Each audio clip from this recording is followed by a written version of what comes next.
Hello, ladies and gentlemen. What's that sound? That's right, it's another week of Blackout.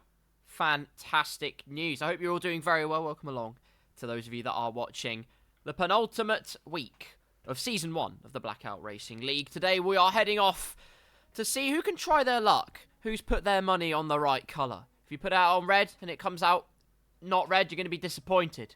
Magico doesn't think so. He says it won't be Viva Las Vegas for him.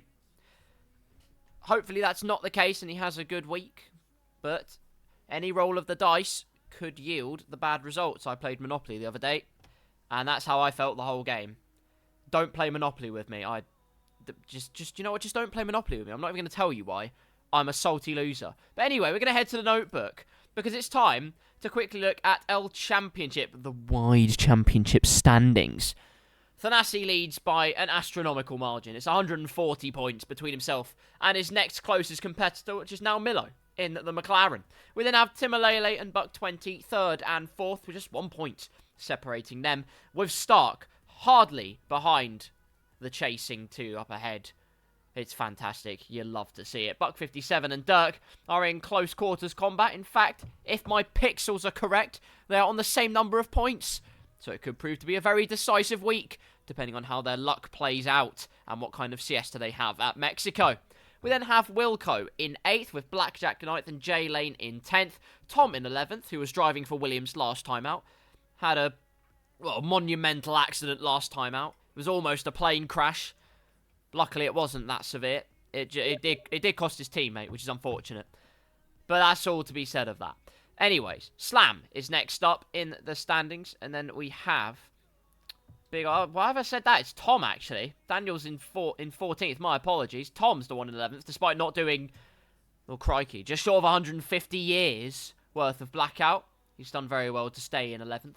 We then have Magico, Big Sam, Dan Gilligan, Slam, Maximus, Rycro, Jamie Tarquin, etc., etc. You could see it all for yourself. As a running meme continues, the running joke...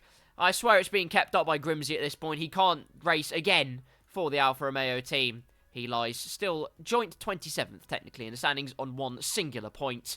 Hopefully he will be back for the final week of Blackout, which is, of course, next week. You get how this format runs now. McLaren still have the lead of the Constructors' Championship, but by golly, is it close. Mercedes are hot on their heels and snapping like a hungry alligator for their juicy meal of the top prize in the Constructors' standings. But Aston Martin and Ferrari are locked in a battle of their own. Dirk did well to hold P3 for the Aston Martin team, but Ferrari are not far behind. Venus and Serena needed to pull their socks up. They actually did so at the second race last week. In the first race, we won't talk about that because it was shambles. Red Bull are in 6th. The AlphaTauri close to them in 7th. It's actually very close for the bottom 5 positions. Still any which way they could sway in these last couple of weeks. Well, that just about concludes our run-through of the standings. And let me make quite clear for championship stipulations. Thanasi, all he has to do today to win the championship, I've just had a buzz in my ear. All he has to do to win the championship is score. That's it. That is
Here we are then. It looks like it's the time. The time has come. And we are going to go a qualifying here in Las Vegas. And I'd like to confirm, with less than 15 drivers, congratulations to Thanasi for winning the Drivers' Championship. So we can all go home now, I guess.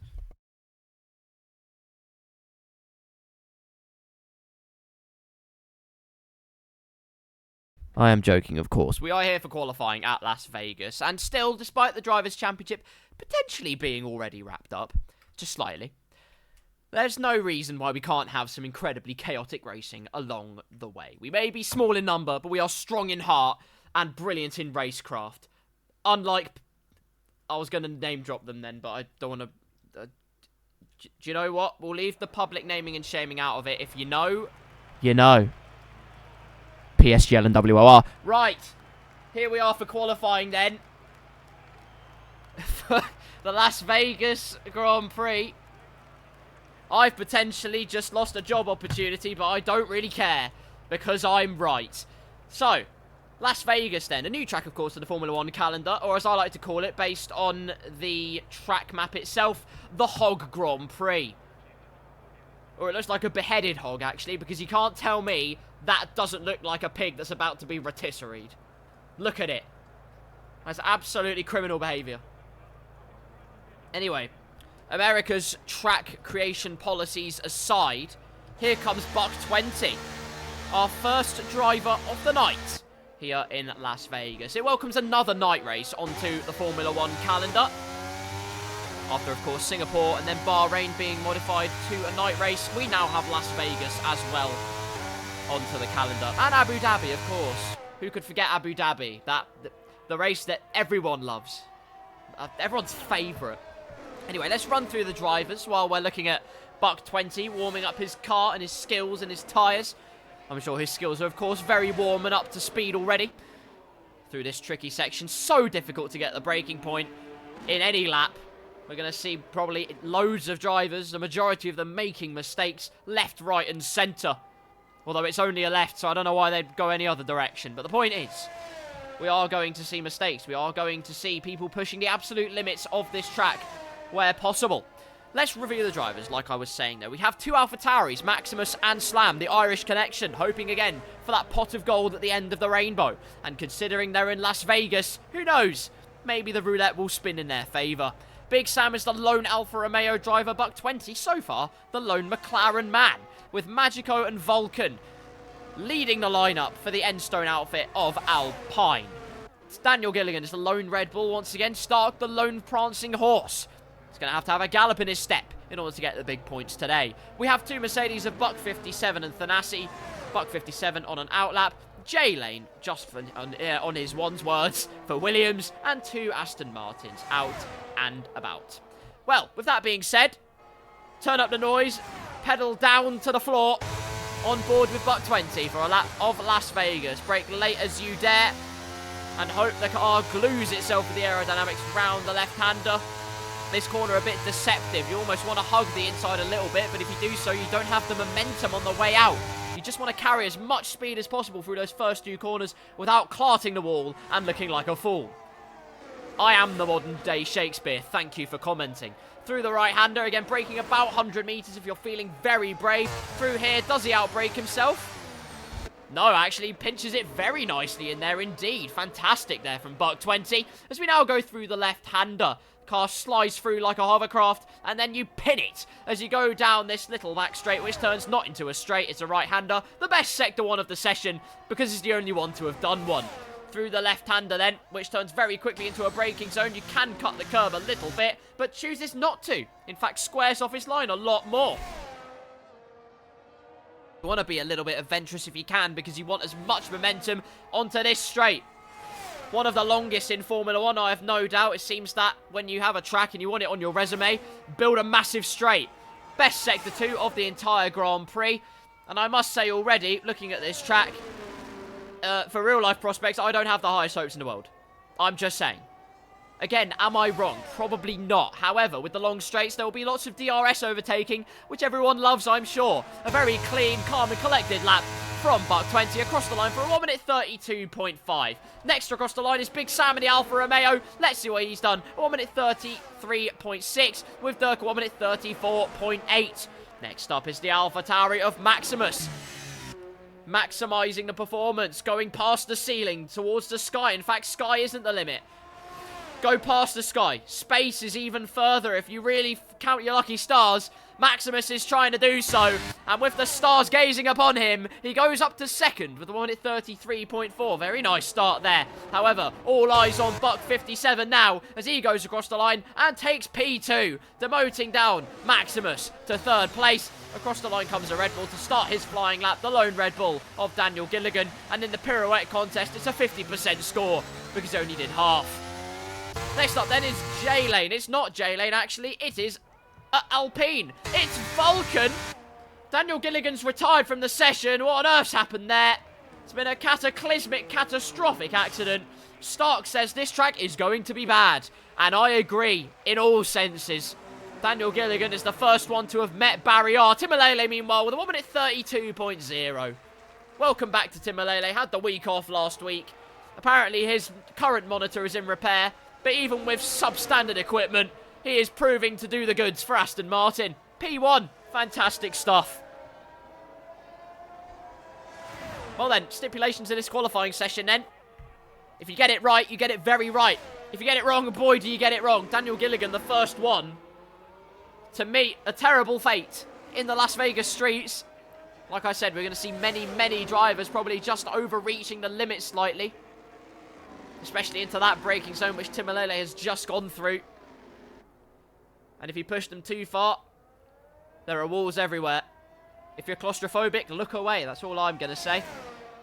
His strategy is going to be minimize the number of laps he does at this track. That is a very smart strategy, actually. Because then you don't have to do as many laps of the Beheaded Hog Grand Prix. I hope Twitch terms of service doesn't... Well, I hope it doesn't bode poorly in the direction of saying the word... The B word I just said. Because otherwise this is going to be a very, very short episode of Blackout. Thinking one will be enough. Do you know what? I agree. That is the kind of confidence that got Sebastian Vettel a pole position in Singapore in 2012. And I see no reason why that can't work for Stark as well. Meanwhile, I hear engines roaring. J-Lane roared his car up into P3. Fine margins once again. You absolutely love to see it. Here's the man that has won the Drivers' World Championship. So congratulations to him.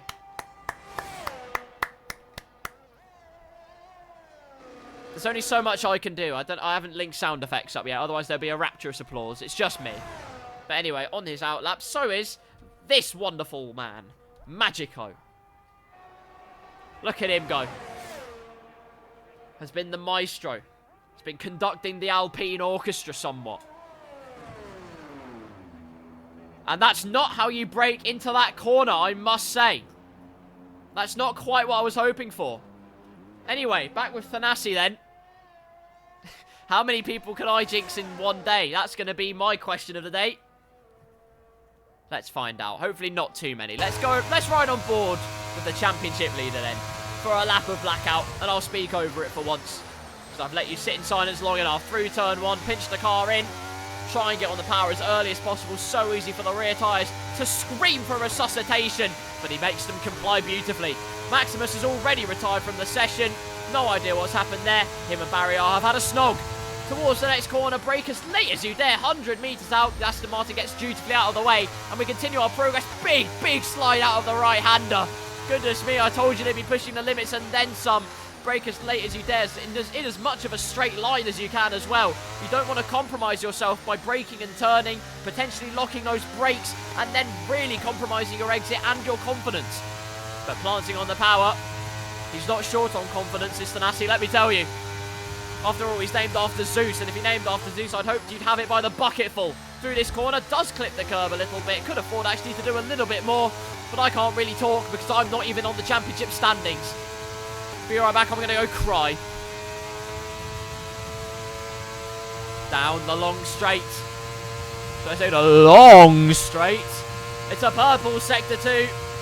Like I said, confidence by the bucketful. It's turned into the truckload.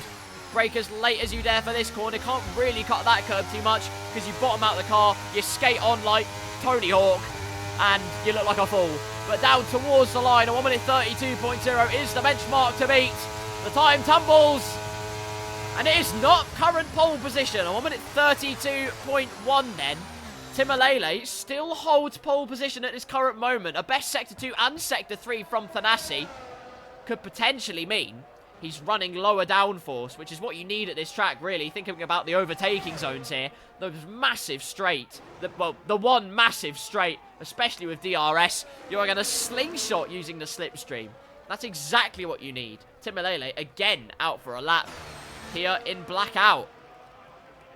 And if all the lights turned out right now, it definitely would be a blackout, and then we really would have a nice stream on our hands. Look at the momentum he carries through there, as much as you dare. It's like NASCAR, except that he's actually turning right in this case, and that's unbelievable. Buck 20 also on a lap, looking to improve his standing. Currently P3, the only other man to be in the 1 minute 32s. And I must say, it's a commendable effort from the McLaren man. I'm not too sure what's happened to Milo. I thought he would have been along to try and claim the win, the championship lead. But obviously he's... Well, I think he's noticed exactly what's happened. Magico up to P9 meanwhile. Good little lap there. The Alpine's 9th and 10th. Nice and consistent from the Endstone outfit. Down towards the final corner. Full throttle. Over the line. And it's closer. It is closer. A 1 minute 32.3.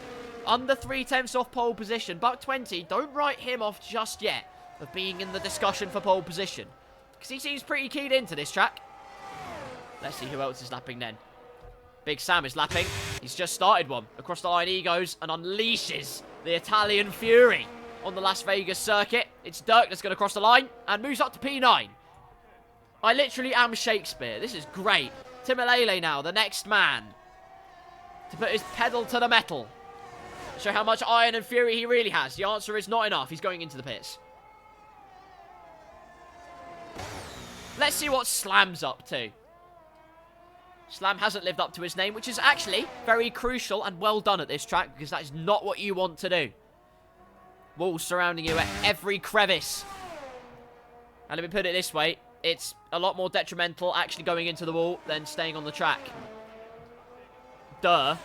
You don't have to be a genius in Formula 1 to figure that one out, let me tell you. Through the right-hander then.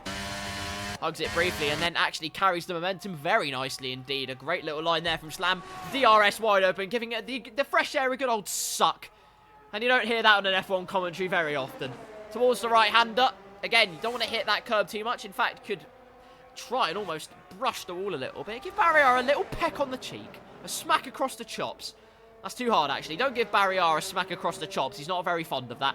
Through the left-hander. Pinch it in once again. The camera view gives us no consideration of what line anyone is taking.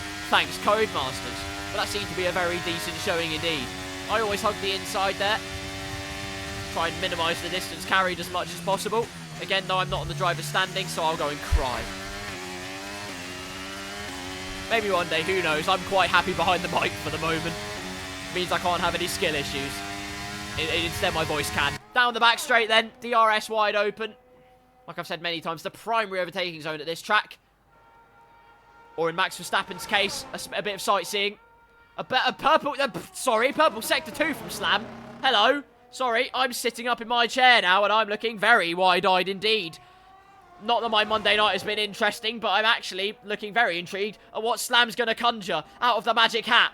Towards the line we go then. Is it an improvement? The answer is yes. Or a P7 time. 1 minute 33.5. Very close to his teammate Maximus's time, who's no longer with us. He's not dead, he just crashed out of the session. But a good little time there from Slam. That is exactly what he will have wanted. And again, it's another bit of confidence that can just ramp up and elevate his precision even more during the rest of this qualifying session. That's exactly what all the drivers need around a street circuit. As the great Jolyon Palmer once said, you must be alert on a street circuit. Which then he wasn't. But you know what? That's not the point. Here's a man then who was on his one and only flying lap, but he's invalidated his lap time, so he's going to have to go again. Very, very soon. And do you know what? To be honest with you, considering the lap time isn't that long, I'd say he could get back to the pits, quickly strap on a new set of tyres, get straight back out, and that could be his one lap of the session. But that is just my opinion. I reckon he can do it. Or maybe he sticks out on the older tyres and just goes for it anyway. Because, oh, it's bun Las Vegas, quite frankly, as far as I can tell. Welcome Las Vegas, Nevada. Why are we welcoming the state? That makes no sense. We're in the state. Why would we welcome it? Anyway, that's a confusing bit of advertisement. No idea. But imagine being welcome back to your hometown where you can't actually move. That's a predicament. They're going to have to sort that one out before the actual race starts in November this year, I believe it is. DRS wide open. Oxygen particles being dissipated at rapid rates. And it would be a corker of a lap from Stark. He has actually charged up the battery. And you know what? Stark is going to go for his one and only flying lap around Las Vegas. Let's turn up the noise. I've got wood on my desk, so I'm touching it. Stop having those thoughts. Turn up the volume and enjoy a nice lap of Las Vegas with the Ferrari driver of Stark.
And Stark, with his one and only lap of the session, puts himself into P6. Oh no, brake failure.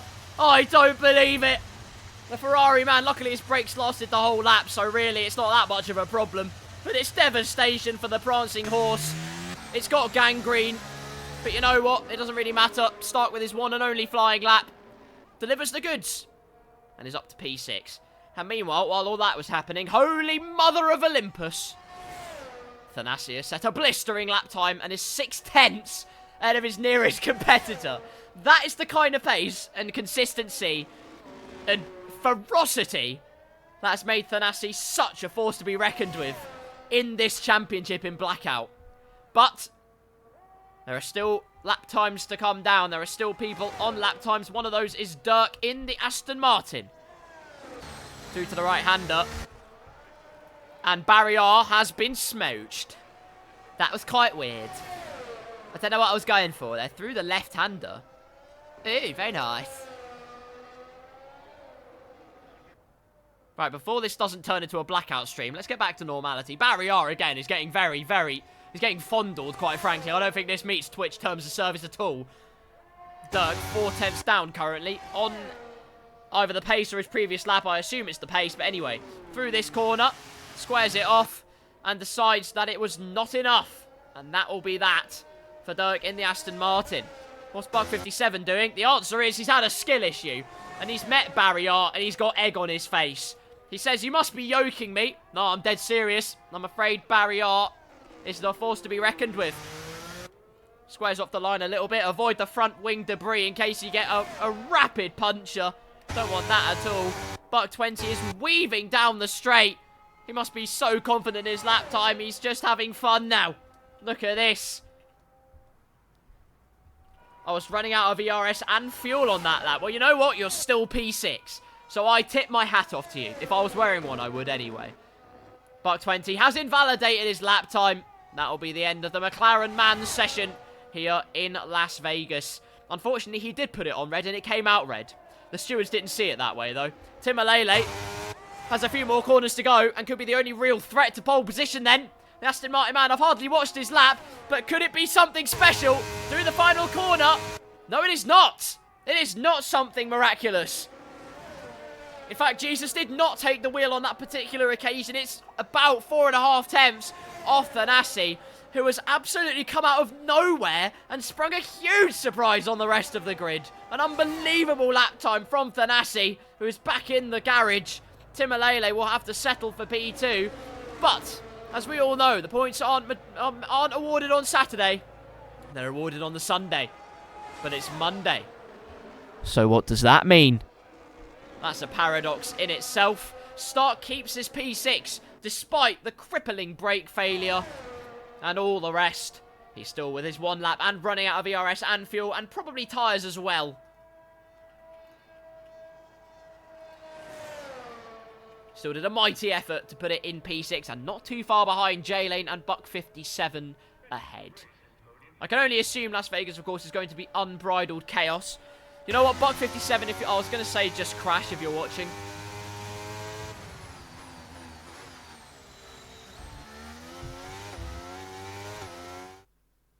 Well, that's qualifying then. An unbelievable performance from, quite frankly, your championship winner, Thanasi. An unbelievable effort from him. P1 by almost half a second. A stratospheric effort from the Mercedes driver, Timalele in P2. Close, but not close enough.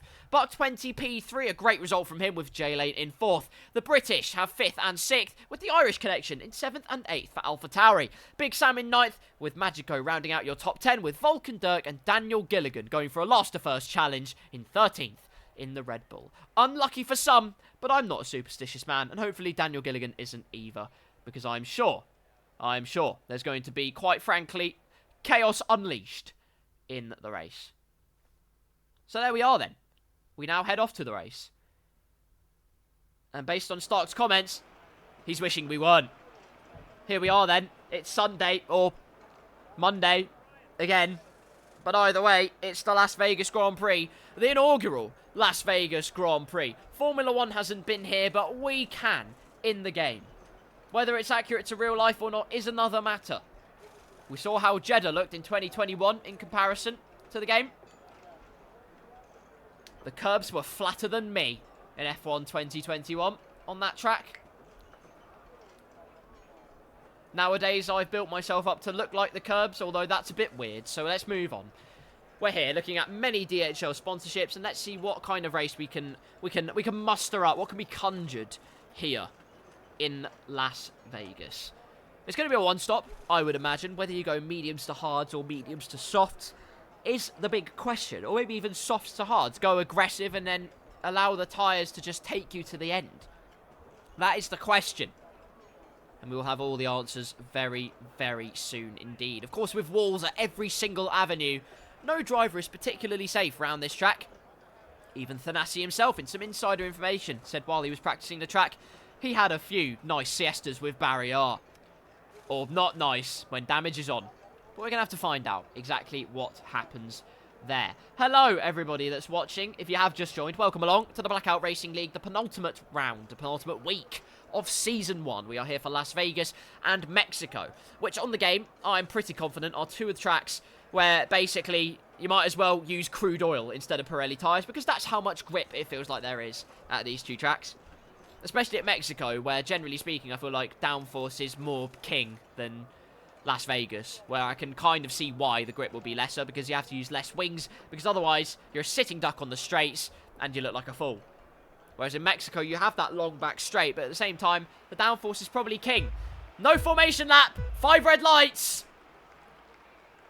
Lights out, and away we go here in Las Vegas. Timalele versus Tanasi at the start. And a great start from Timalele. Immediately drawing alongside, has that inside line, and gets through. Great start from the Aston Martin driver. Immediately stapling himself at the front. Meanwhile, it's Stark with supremacy on those soft tyres. Immediately running rings around 6th and 5th place up to 4th.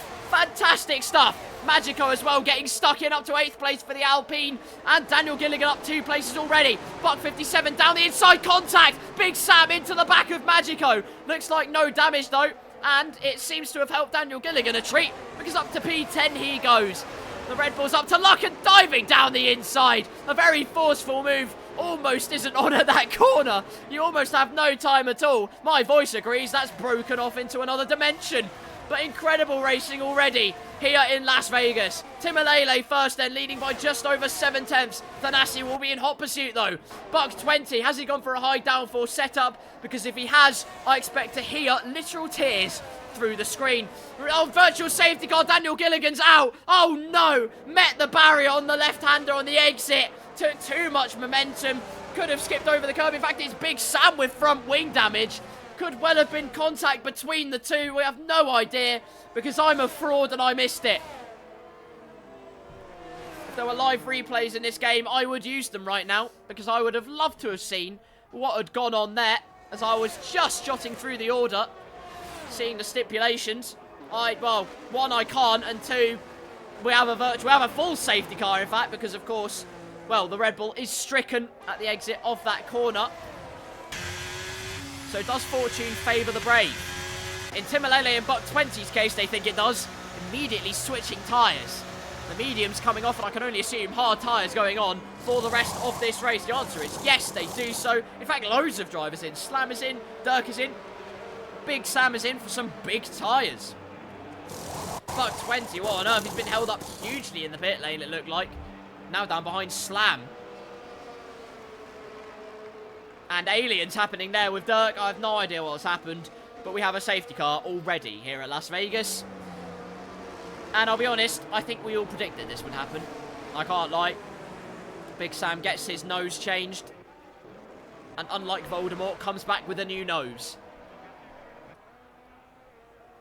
While we're behind this safety car, actually, let's look at the sights of Las Vegas, because while the racing might be a little bit, well, straight line orientated, I think we can agree the sights around Las Vegas, the atmosphere, the aesthetics they are what is going to make grammar. It's what's going to make this track a spectacle, let's put it that way. We welcome Las Vegas to Las Vegas. Again, very weird.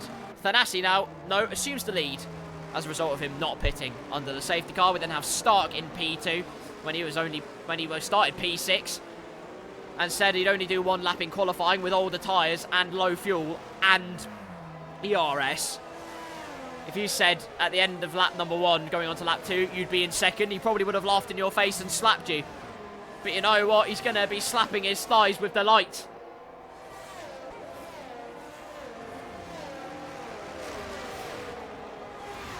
Right, lads, I've got a very interesting chat for you here. I want you to hear this and answer me in the chat whether you think that this is an enticing offer. I have an auto mod thing here that has held it back. It's from Decaying Gem. But you know what? We'll hear Decaying Gem out. Let's see what they have to say. They say they want to offer a promotion of my channel and stuff. Apparently the price is lower than any competitor. And now, get this. This is the best bit. The website link. You're gonna have to hear this. Whether you think this is legit. Dogehype.com. Now, this is a very serious question. You might be laughing profusely, but I have to ask you all the question, which is, do I trust Dogehype.com? I think it's a yes, really. I think it's got to be a yes. I don't think there's any other answer I can have, really.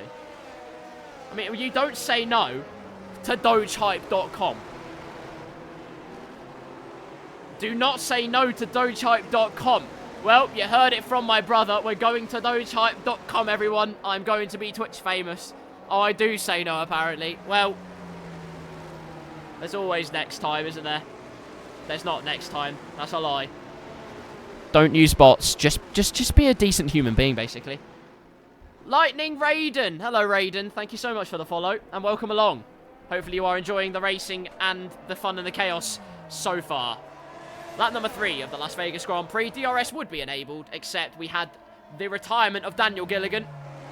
I believe, I'm at least 99% confident something happened between him and this fella right here, Big Sam, who has come into the pits along with Timalele and anyone else down from him. P8 downwards have been into the pits so far, but I believe Big Sam and Daniel would have made contact because there was no front wing on the Alfa Romeo. I'll have to get confirmation on that one, and I will come back to you. I'm going to get my notification sound soon saying, "Get in there, Lewis." Unless I've already had it, in which case I spoke over it and I didn't hear it. Well, never mind. It was there, and then it got cut off. That's what happens when you beat your own Twitch alert. Thank you again to Raiden for the follow. I appreciate you big time. I hope you're enjoying very, very much, because the safety car is in this lap.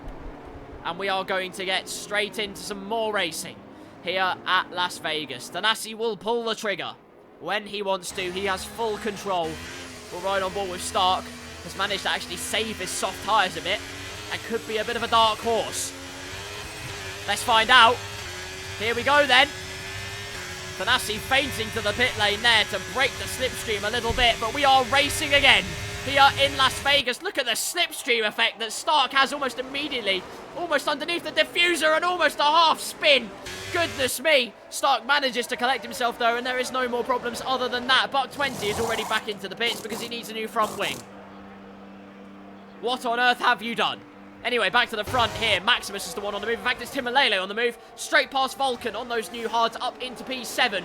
Potentially looking at Magico. In fact, it's Vulcan trying to go for another pass on the outside. Nothing doing there. It's Slam now on the attack. Immediately doing the switcheroo. Vulcan going on the attack. So Slam says, thank you very much for your compromised entry. I'll have a piece of that. There was a bit of carbon fibre that fell off there. Not too sure what happened. Trying to see who it was. I thought I saw carbon fibre flying off one of the cars. Trying to see who it is now. It looked like Buck 57, if I'm not mistaken. I think it is. Buck 57, again, losing a bit of his front wing here at Las Vegas. And again, this track claims another victim off the closely knit walls. J-Lane, meanwhile, up into P3. Or is still in P3, I can't remember. I think he's actually still in P3 because Maximus was on the attack. But now it's dropped off to 9 tenths. It's J-Lane that's looking to go on the attack. 3 tenths the gap. Closing in all the time. Lunching up the slipstream. Lifts off at the end, doesn't want to risk it into the braking zone because you can get it. And when it goes wrong in the braking zone, it goes very wrong. Let me tell you that much for free. Buck 57 though, despite the front wing damage, keeping in relatively close quarters to the cars ahead of him. But in the end, I thought he was going to bail out, but in fact feints going into the pit lane. Because the more he can hold up these guys, the more of a chance his teammate up at the front, Thanasi, has of actually coming through and winning this race. So Thanasi leads by 3 seconds. What kind of LSD is he on? Hopefully none, because then Twitch won't ban me. Maximus, meanwhile, going for a move. Got a great exit out of that corner. Slipstream all the way down to the right-hander. Brake as late as you dare. Side by side between the two. And already Maximus is through. But J-Lane with a switchback. Fantastic stuff. Switcheroonie, he says. And to the outside of this corner he has. Maximus will have the inside and surely the superiority. And he does in this case. Great wheel-to-wheel racing between the two. But it means Buck 57 is now right on the back. And Timalele's actually got past Magico meanwhile. So while we saw some fantastic wheel-to-wheel racing, Timalele, of course, did some great wheel-to-wheel stuff of his own. Promoted himself up into P6. So here comes Buck 57 meanwhile. 3 tenths the gap between himself and J-Lane. He can cut that curb a little bit more. And look at what Timalele in the background did. Exactly that. And no front wing end plate equals a very sedate final straight for Buck 57. Although, I assume dumping the battery as much as you like. Yes, he is, because the Energizer Bunny is actually dead. That's how much he's used the battery. Timolele just holding back, though, because while these two fight, there is potential for moves to be made. Buck 57 just dropping out, though. Not quite going for the move on J-Lane. So out of this corner, Timolele will have the exit. And now deploys the battery. Hardly any to speak of for Buck 57. A potential chance for Timolele. Look at these, they're all line astern here. Meanwhile, Vulcan's had some kind of problem. There's another safety car, and it's because Vulcan has no nose. To be quite clear, that wasn't an insult. He just lost his front wing. Buck 57 has left the session, meanwhile. I assume it's connection issues and not anything else other than that. We have a second safety car in this race. And the safety car is buzzing through people and going very precariously across the racing line there. Very bad job from Bernd Mailander. Ban him for life. Milo says he actually has no nose. Daniel Gilligan has left the session, meanwhile. Choosing not to associate with the no-nose community. Raiden says, oh, nose. How many nose... You know what? I set you all a challenge. How many nose puns can you make during this safety car period? That's my question to you. Sorry, has Thanasi got no front wing? Thanasi's got no front wing? When on earth did this happen? Well, he's lucky the safety car came out then, because no front wing on the Mercedes. He's very lucky to not have sheared off a tyre. Only one person somehow has done that. Nobody knows how many SCs there will be in a round of the Blackhead Racing League.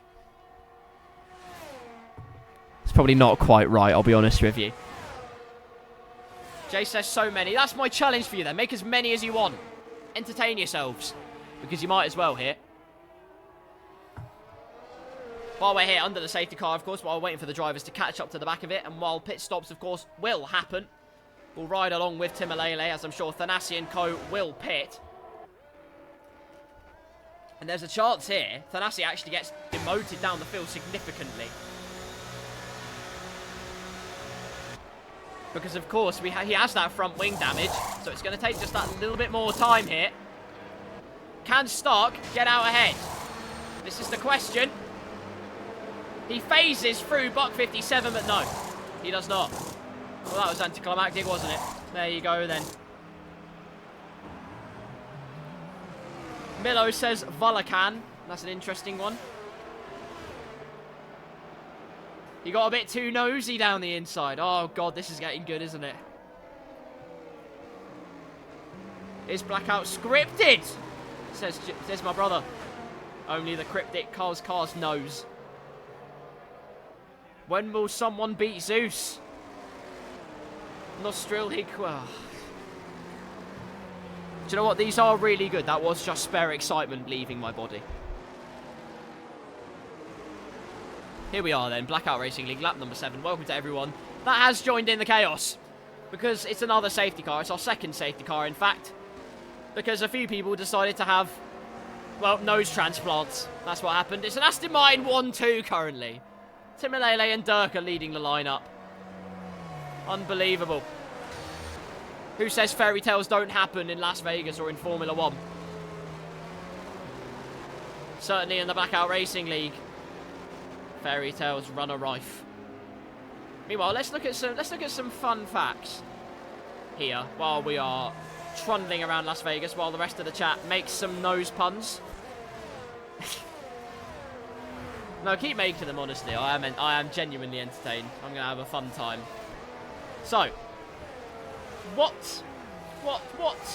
country do you all think has held the most singular Formula 1 races? Like, locations, I mean. Not just as in, oh, it's held, Silverstone's been held X amount of times, so that's the biggest. No. I want to know how many circuits there have been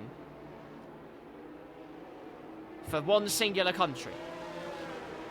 Could be a bit of a trick question. Milo says Italy or the USA. Both very, very good suggestions indeed. Any more takers for a country that's held the most F1 races at singular venues? As the safety car comes in, so never mind. I guess we'll never know. The answer was it was the USA, with a grand total of 6, and I will name them later because Timolele is away, and Big Sam was immediately showing the nose on the inside. Stark's the one showing the nose on the inside. He's gone aggressive and gone onto the mediums. There's a potential to run rings round our championship winner and leader. Let's see here.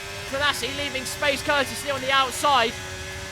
Could get very interesting indeed, but Stark, using the assistance of the slipstream of Big Sam up ahead, is actually ahead of Thanasi, and so is Maximus. Thanasi drops back a long way, and what looked to be a charge for the lead has turned into the stuff of nightmares for the Mercedes man. Unbelievable stuff. So then, Big Sam going a bit wide then. Could look to be a Stark W. It's a massive Stark W so far, and it could look to be more, but Maximus, very opportunistic, trying to dive down the inside, but on board with Stark now. Rinses his way past, and it's 2x2 as we head through this complex of corners. This is unbelievable racing. Stark up to P3, Thanasi up to P4, and goes very wide into the left-hander. Almost bins it into the wall, but does keep it together. And now onto the long back straight. You thought it was done. You thought the chapter was closed. No, it's just begun. It's being written. Pen has been put to paper. Maximus past Big Sam and could be past Thanasi. Look at the straight line speed of the Alpha Tauri. To the outside he goes, and immediately into the braking zone. Can he hold it round the outside of the Mercedes driver? Had to be very brave to do so, but fortune does favour the brave, and a great move from Maximus. Thanasi not having it all his own way here in Las Vegas, and now he's vulnerable to pressure from Big Sam again. W talk, says Milo. It flows like a Gunner song, but you know what? It works in this particular instance. I do not hate it at all.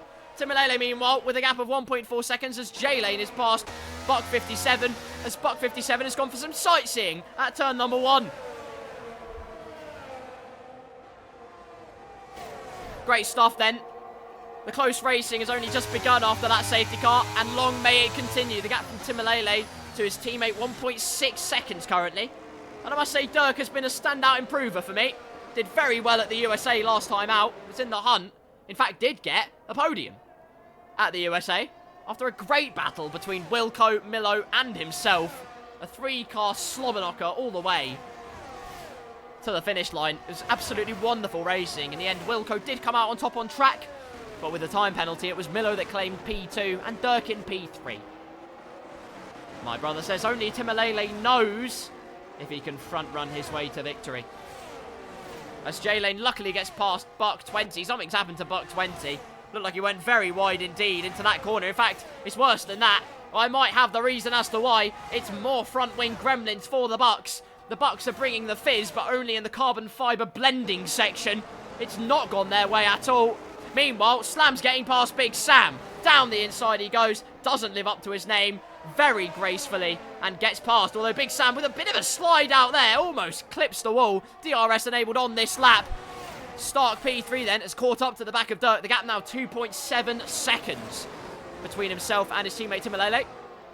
Stark will be looking to make a move up for P2. Only did one lap in qualifying and compromised himself. We're seeing the potential, the raw potential of Stark unleashed with DRS enabled. Dirk weaving to break the toe.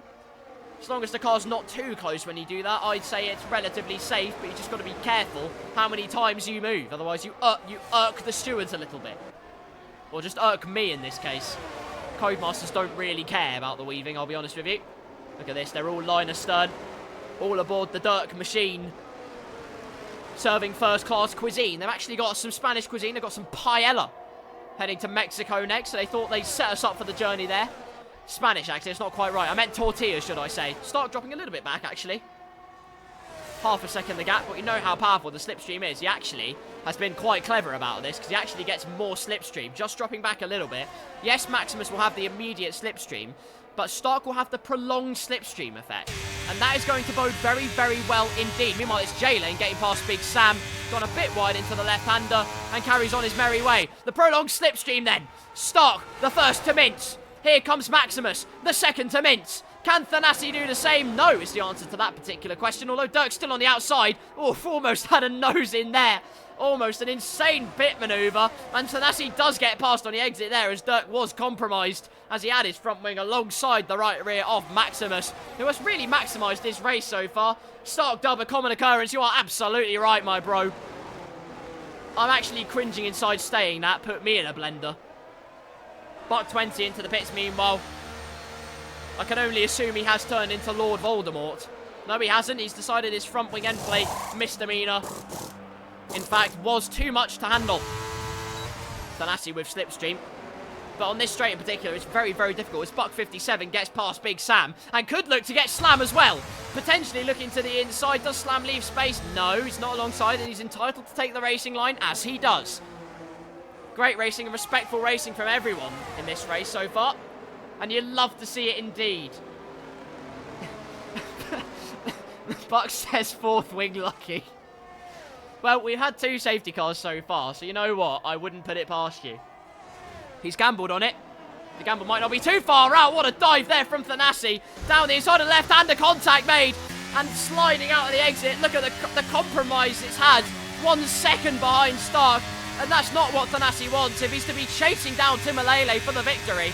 Of course, the tyre life's slightly different, but Maximus now could re-overtake Thanasi, although with his amount of ERS, it might not be possible at this current moment in time. Thanasi with loads of ERS. Like Thomas Ronhar at Saudi Arabia, except less dubious. Dirk keeping in touching distance of these guys, might I add. Again, like I say, a very good performance from Dirk, honestly. Like I say, he's been a very nice improvement. He's had a great trajectory of improvement during the season. Thanasi looks to the inside, looks to pile the pressure on. The move, though, not on in that particular instance. A purple Sector 3, the DRS, so powerful. And even when he was a second behind, DRS is all he needs to lunch up the slipstream and gobble it up. Stark makes his move to the inside, but it's almost inevitable. Just like the Infinity Stones, 1 snap of the fingers, and just like that, Thanasi is through into P2, and the chase is now on for the victory. If he can do it, of course. Stark is on mediums, remember, but we know how aggressive the tyre wear is. When you're on those softer compounds, how much more aggressive, that's a word, how much more aggressive the tyre wear curve is as you progress on. Magico, by the way, as we look down towards the fringes of the top 10, is catching up. Too big, Sam, front wing gone. What on earth's gone on there? Slam has slammed into the wall. No! I said he wasn't living up to his name. Oh dear, the understeer. Be careful. Do you want a 3rd safety car? Or maybe he does want a 3rd safety car. That would throw a bit of a curveball into this race, wouldn't it? Actually, for Timalele, you definitely don't want a 3rd safety car. As Maximus gets past Stark, DRS wide open. And actually, with the DRS, he's going to drop into within a second. Almost.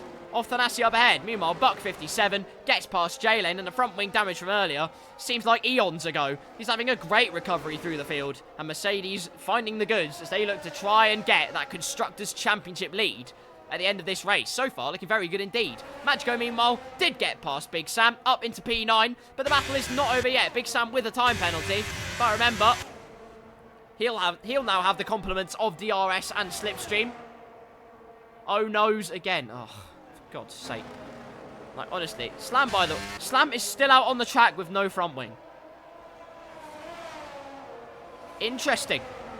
So while he goes for the 1980s ground effect strategy of no front wing, we now turn our attention to Stark again, because Maximus has got past, of course, but DRS is now in the favour of the Ferrari driver.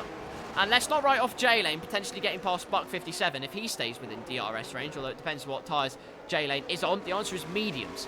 So maybe that's out of the question, I do not know. Thanasi, meanwhile, gobbling up 10th after 10th on Timalele. 1.7 seconds is now the gap between these two. Fierce fighters in the Blackout Racing League, these two. Come to blows on multiple occasions.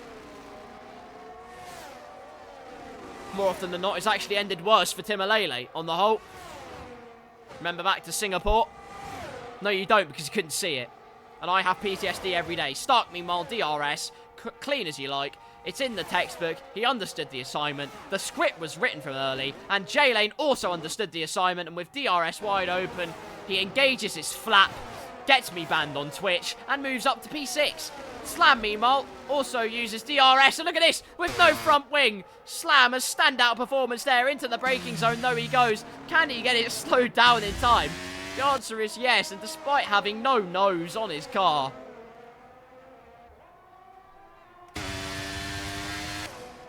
He might have lost his sense of smell, but he hasn't lost his hunger for points. And that's always a good thing in the Blackout Racing League. The gap now down to 1.4 seconds between these two. Thanasi just edging closer and closer to Timalele. You don't want to say that too many times. Buck 20 with the fastest lap of the race for McLaren, 1 minute 34.7. And I tell you what, soft tyres seem to be king. Because look how quickly he's caught up to Vulcan. What was a very, very significant gap, now under 2 seconds for the McLaren driver. Albeit the Energizer Bunny is bawling his eyes out. 7 tenths now the gap between Thanasi and Timalele. As we head onto the back straight. Lots of battery for both these two. In fact, really, it could well be a case of mind games. Tyre life between these two. Let's find out the difference. The answer is, oh, it's 5 laps. Now, that could get very interesting. Thanasi, though, DRS wide open, and you don't need to really hype it up too much because you know what's going to happen.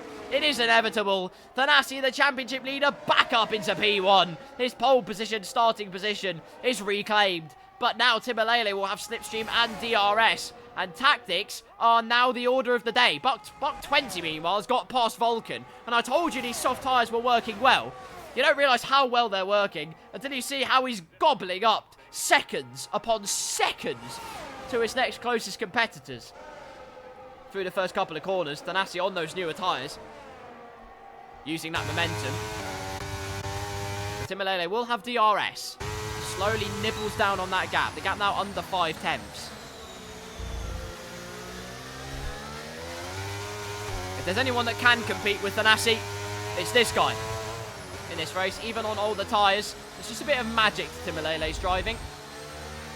Hopefully he can deploy a bit of that magic as we go through this casino-infested town.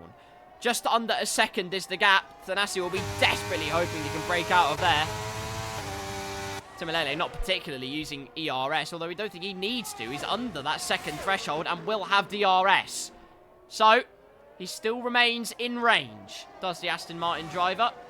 Although the detection point is there, so no, he doesn't have DRS. So Thanasi has munched and munched and munched, and like he's done so many times in this Blackout Racing League, has deployed the tactics and the pace where needed. Maximus again, though, opens up his flap. I say stop that immediately, but it does promote him up to P3.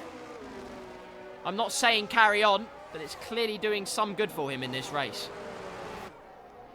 Buck 20 now. What started out as a 7-second gap, I'm just watching this progress. It's now down to 3.8 seconds. Yellow flag, meanwhile. What's happened? Something's happened with Vulcan and maybe Slam, although I think it was just Vulcan. The answer is front wing end plate gone. Emotional damage.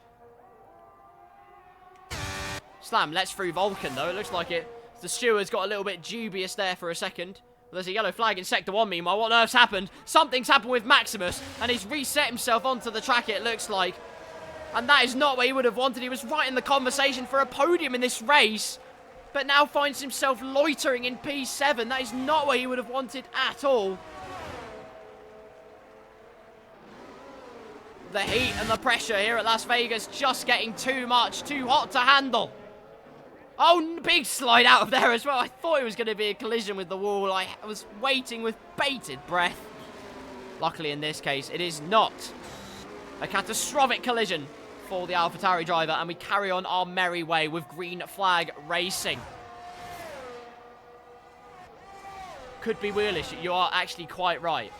Do you know what? I didn't actually clock. I thought you were making a pun there for a second. I was waiting for you to say could be a wheelie big issue. But it actually could be a wheel issue. Maximus has not been short of wheel issues on F1 23. In fact, loads of people haven't been short of them, let's be honest. Missed my shots.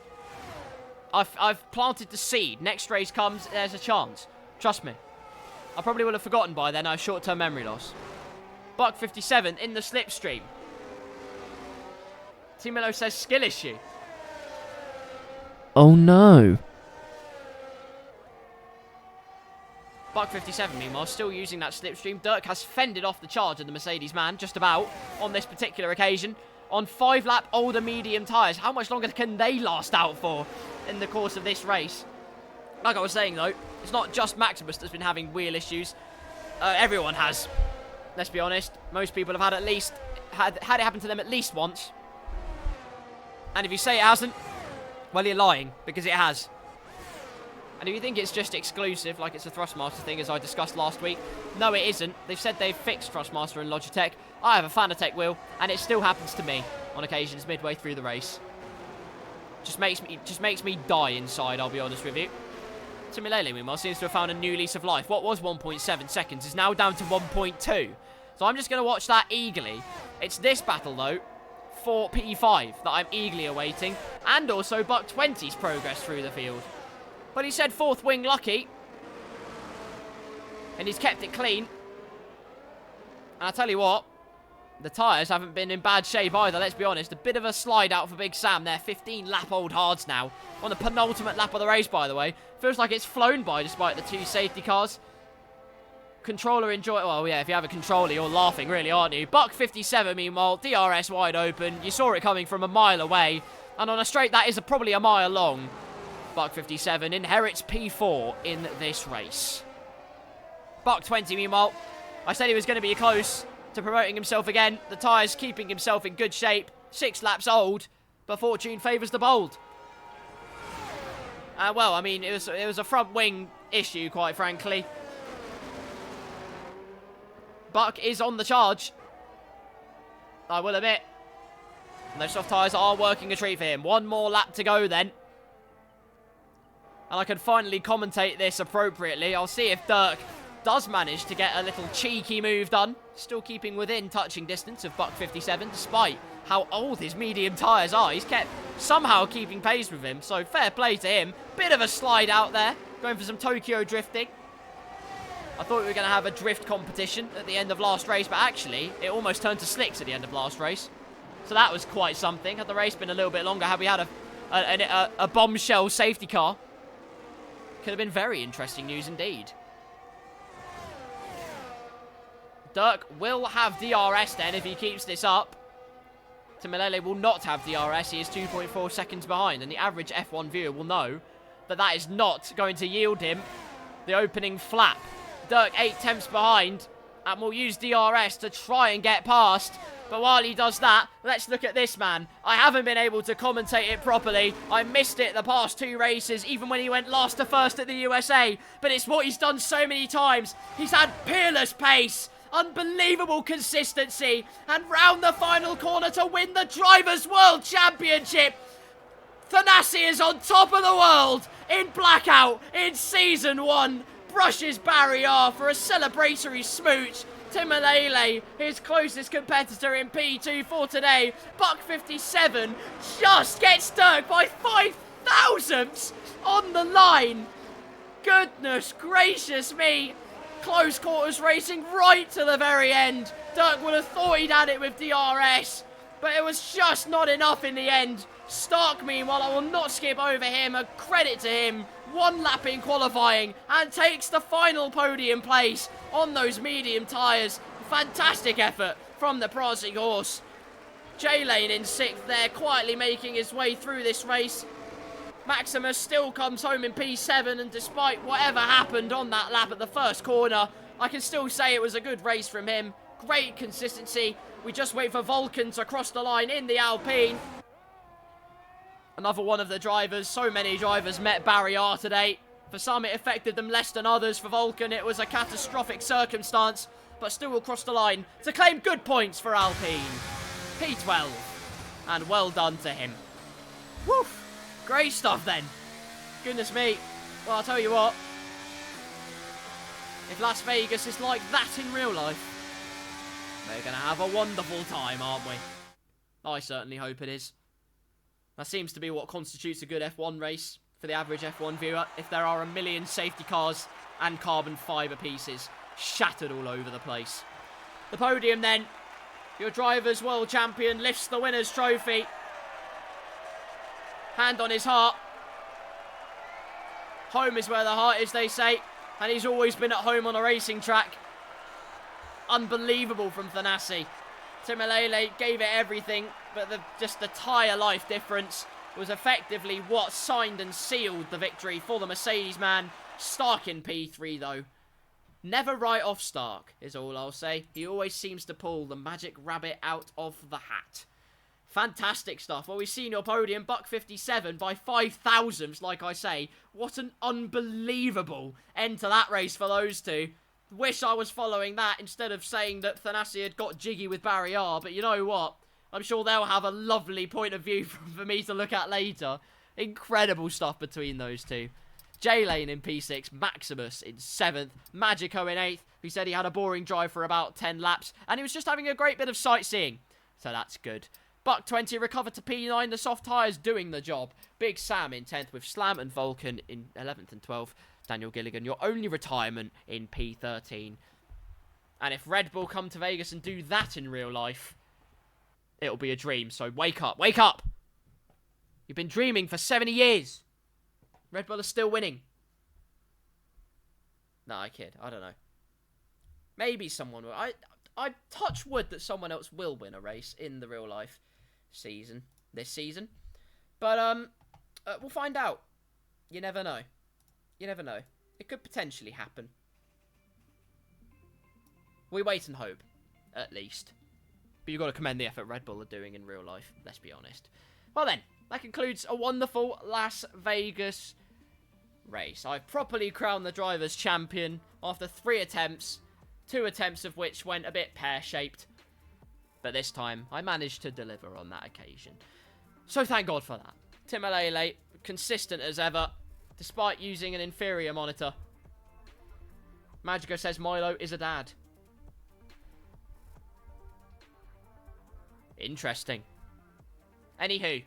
Some great racing at Las Vegas. I thoroughly enjoyed that. It wasn't short of drama. It wasn't short of crashes. It wasn't short of safety cars.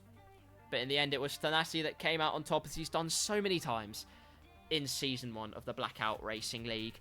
And that was the 35% race done. Stark, a great drive. Maximus, a great drive despite everything. Close quarters all round. Hopefully, Mexico can yield much the same. We'll be back soon with more Blackout.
Guys, sorry, I'm just going to turn down the music quickly because I didn't quite clock what has happened. Magico has indeed said, well, he's given you the news. I am proud to say that Milo is officially a father. Congratulations to him. I want to see congratulations from everyone watching this. Whatever time you're watching this. I don't care. I want to see congratulations. Massive congratulations to you, my friend. Honestly. Aw. Also, hang on, I've just realised. You were watching my live stream while becoming a dad. Or hopefully you'd already become a dad. I hope you weren't actually, I mean, thanks, but, you're a dad, priorities. I don't know what's going on that front. But anyway. Congratulations to you. Congratulations to Milo. I want to see congratulations in the chat. Or wherever you're watching this. Aw. What a wholesome occasion in the Blackout Racing League. I didn't even clock it. I thought it was something Milo said earlier. I was like, hang on a second. What's going on? Aw. Incredible. Fantastic. So, well, there's your reason. There's your reason why Milo was not here today. Because Milo is now a DILF. There you go. While we're here then, and while I've got time, I want to just talk you through... I don't know what I was going to talk through, actually. I've got too much music going on. I'm just going to pause the music through, and we're going to talk through, traditional Blackout stuff. Because someone asked me this the other day. They were like, Like, how does Blackout, like, actually work in terms of points and stuff? Well, I'm proud to say, as I click a million things on my computer, the great thing about Blackout is that it's not just 1st to 10th that get points. I can confirm it is, in fact, more than just 1st to 10th that get points, which is a blessed relief if, like me, you have skill issues. So, here's the situ with it. I'm going to put it on the screen right now, and you can see for yourselves what goes on in the Blackout Racing League. So, I'm going to turn that on, put that off, and nothing's come up. Nothing has come up. That's why. Yes, here we go. So, in the sprint races, just to be quite clear, the reason I'm not showing that is because it's 8 to 1, just like a traditional sprint race in real life, so you don't need to worry about that. These are the points for the main races.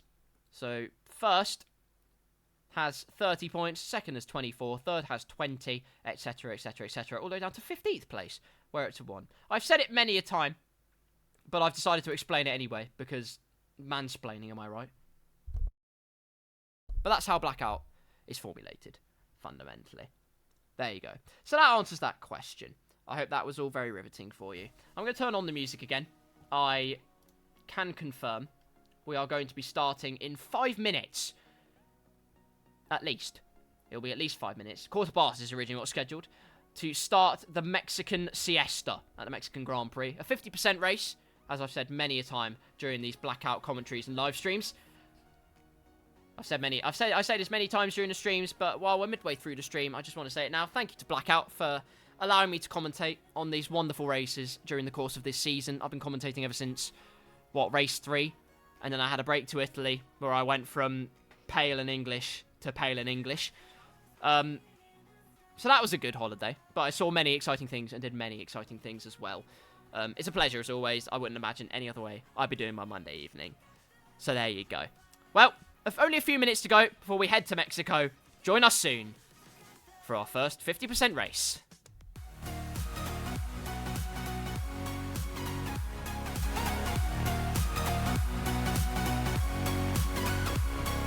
Or should I say our only 50% race?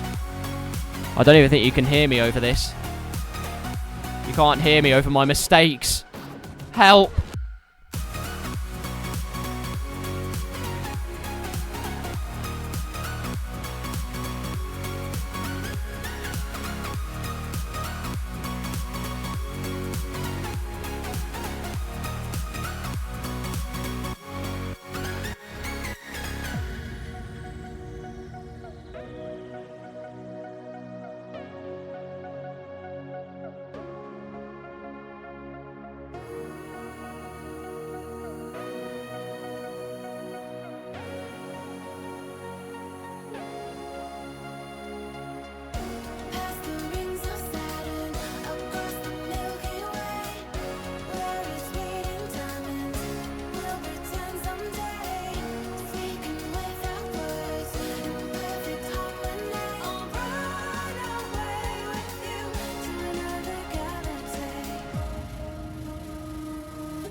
Hello everyone and welcome back to the Blackout Racing League. That's right, we've had one race. Let's double up the fun, shall we? It's time for Mexico, qualifying at the Mexican Grand Prix. Just been a safe haven if your name is Max Verstappen, even before his World Championship days. His World Champion days, should I say. Of course, winning in 2017 and 2018. Would have got pole in 2019. But had a skill issue with the stewards. Which was his fault, let's be honest. But anyway. The point is, after that, he's won it in 2021. He's won it in 2022. And he'll probably win it again this year. So just get depressed, really, I guess. So, qualifying starts in a matter of seconds. Buck's going 50-48 wings. Blimey O'Reilly. That car's got some extreme downforce, I must say. Also a funny one. Stark had to go AI during that race because a huge spider started crawling towards his rig, and if he hadn't got it, the house would have had to be burned down, as per the rules. And he is one of many brave soldiers that walk this earth every single day, just to make sure the threat of a big arachnid is eliminated at all costs. We are now up to 14 people. Milo has joined us. The father is here. Can he take the rest of the F1 grid to school? Well, that remains to be seen. Here comes the man with 500, 480 wings. His name is Buck 20. And around this track, you can probably get away with high wings for the most part. You've got the technical section in Sector 2 and, of course, Sector 3, where higher wings, will help you out a little bit more. So who knows? There could be some surprises sprung up. Of course, we have the two.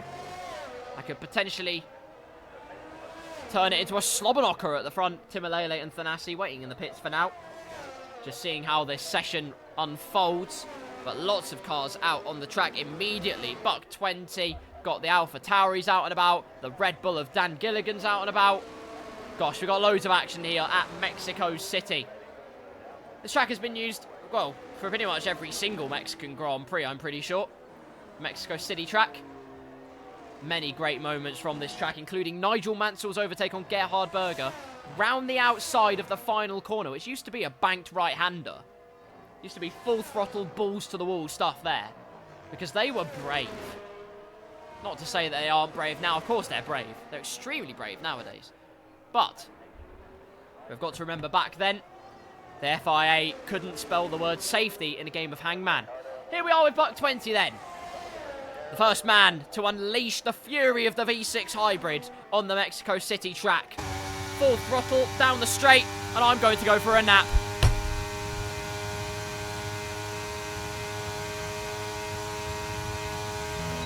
Once you've caught some kip, into turn one we go. Don't cut it too much. Of course, those sausage curbs like to skate the car straight, and that is not what you want at all, but well executed there by the McLaren driver.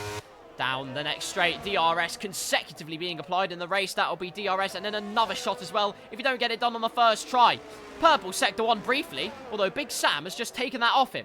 It's probably the 5,000, 4,800 wing setup that Buck's gone for. Racing down towards the left-hander then, brake late as you dare. And then you're using these curbs a tiny bit. Again, you don't want to bottom the car out because you skate on straight on. You end up in a Tony Hawk game. And that is not ideal at all. Down towards this corner then, braking pretty much when the curbs start, pinch the car in. And with those high wings, Buck 20 can simply throw the car in. Pinch it into the hairpin, get on the power earlier because the car will comply quicker. Through the right-hander, carry much more speed, and then towards the line we go. For the first lap of qualifying, it is a 1 minute 17.7. A great starting point, a great banker time for the rest of the grid to try and hit. 1 minute 19.6, with Buck 57 going for a 1 minute 17.6. The battle of the Bucks then up front. Magico with 1 minute 18.6, quickly demoted to P4, with Dirk on 1 minute 18.3. Next up is J-Lane. Through the final corner he goes. He's got a cracking exit, if I do say so, towards the line. And it's P5, 1 minute 19.4. Next up is the AlphaTauri of Maximus, goes straight into the pit lane. It's then Milo, recently a dad, and taking most of the grid currently to school, with a 1 minute 18.3 and P4. Daniel Gilligan, P6, currently in Red Bull. Slam quickly demotes him down to P7, with a 1 minute 18.8. The time's coming down thick and fast then. Timalele on an outlap then. Just at the beginning, actually. Or not, just getting used to the track. Like I said, Mexico's one of those tracks where the grip is so much lower for just an inexplicable reason. I've no idea why it's so much lower, but there you go. Vulcan next across the line and goes up to P8 with a 1 minute 19.3. Neat lap time there for the Alpine driver. Demotes J-Lane and Big Sam down of the times that have been set so far. Stark is planning to set more than one lap in this qualifying session. Milo has retired from the session. He's crashed. That is not ideal, I'll be honest with you. Recently entered parenthood, and now his head's in a spin on the F1 game. Luckily, for the moment, his time's good enough for P4. And should remain good enough, although we don't know what the track evolution is like. So we'll see how things pan out. Stark on his outlap then. The man, of course, that got the final podium position last time out. It's good to see both McLarens here, of course. It's imperative that they both get a good result here because, of course, Mercedes have taken the lead of the constructors based on their result in Las Vegas. They put it all on black, and the car's running black. It came out black for them. It was a lucrative result for the team. Currently, their car, their man, Buck 57, in P1 by just over 0.3 of a second. So, in fact, set another lap time and went even faster on older tyres. That's insultingly quick. Anyway, here we are with Stark then. Let's see what kind of gauntlet he can set down for the prancing horse into turn number 1. Recently eradicated his worst enemy in Blackout, a tarantula. And now is making his way down through turns 1 and 3 with no problems at all. When you faced a Goliath of that size, you have no problems taking these corners.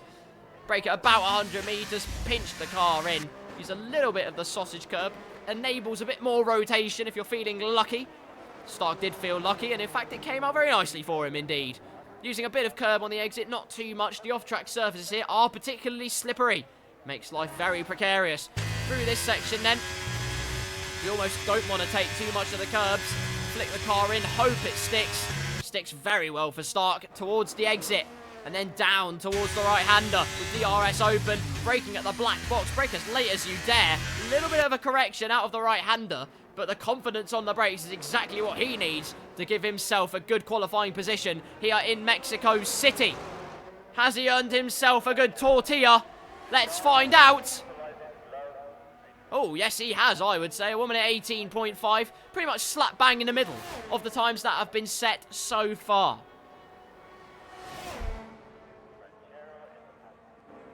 He also says we don't talk about the last time we raced here in Blackout.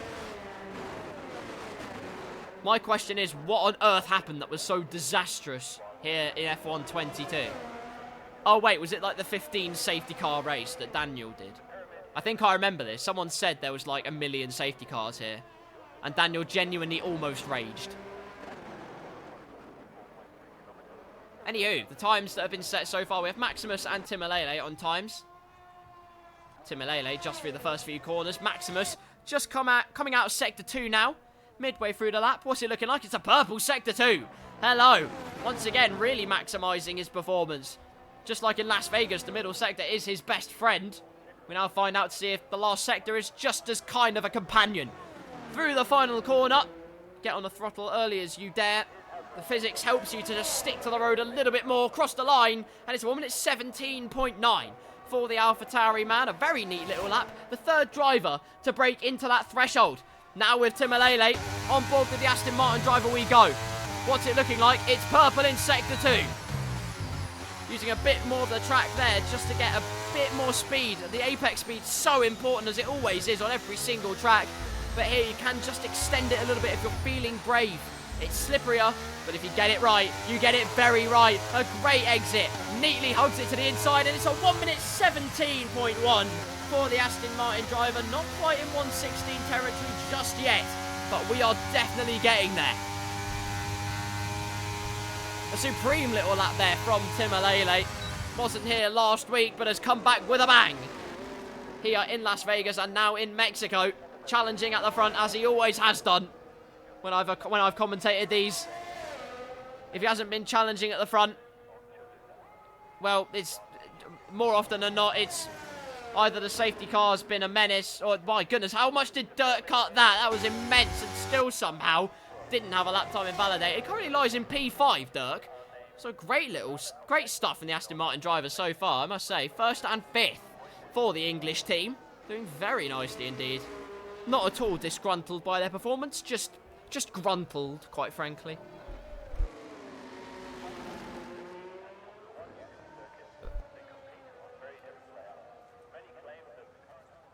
Now, as I was saying, if Timalele's not been at the front, it's either safety cars or contact, or just some great racecraft between himself and Thanasi. Wheel-to-wheel stuff. That is leaves you in amazement. Leaves the jaws of everyone on the floor. To which I say to them, go and see a doctor, because your jaw shouldn't look like that. Thanasi comes out of the pits meanwhile. The championship winner is now out and about to strut his stuff, to add some panache to the amount of pride he already has in this Blackout Series 1. I've got another offer from DogeHype.com, everyone. I must say, if they've come back calling a second time, well, you can't really say no to DogeHype.com, it must be said. If you do say no to DogeHype.com, I say to you, what are you doing? Even my brother says, don't say no to DogeHype.com. And that right there is advice I can condone to all of you. No Doge Hype. Oh, that's sad. Well, sometimes you can't have nice things because they're a scam. Slam, meanwhile, up into P8. Neat little lap time. Improves up to a 1 minute 18.4 Milo, despite crashing out early on. Still in P7 on a 1 minute 18.3. So we can be pretty happy with that on the whole so far. My brother says it's a scam. But you never know until you try. I'm kidding, it's a scam. Don't ever click DogeHype.com. Big up the Milo. Damn right. Even when he's not racing, even when he's not even in a session, he still has the psychological advantage, and you love to see it. Jalen has gone across the line to start his next flying lap in this session. Meanwhile, it's Thanasi, who's getting a nice tow off the Alpine up ahead. But if the Alpine doesn't get a move on, although no, it doesn't really matter. He's part of the Red Sea. Moses, is that you? Probably is, because that was wider than the Red Sea potting, I'll be honest. Down towards the left-hander. It's not a purple Sector 1, curiously, for the Mercedes driver. Perhaps running a bit more downforce. That is Mexico City track. Banking on the cornering being the favourable option. Through the right-hander then.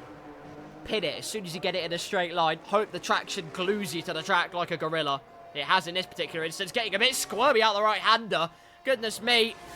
If you ever wanted any evidence or confirmation that Thanasi is pushing to the absolute limits, you need look no further than that Sector 2, because it is purple. Taking as much speed as he can through the right-hander. Could this be the first 1 minute 16 of the day? You're about to find out. Through the final corner, the time is a-ticking. Towards the line he goes, and it is a 1 minute 16. Convincingly a 1 minute 16. The Mexico City crowd absolutely adore that performance. It's a 1 minute 16.6, almost half a second clear of his next closest competitor. Meanwhile, the times are coming down thick and fast. Stark now, 1 minute 17.6. Buck 20 usurps his Buck counterpart and is bringing even more zest to his qualifying performance. Maximus up to P6 with J-Lane in 7th and Daniel Gilligan not far behind at all.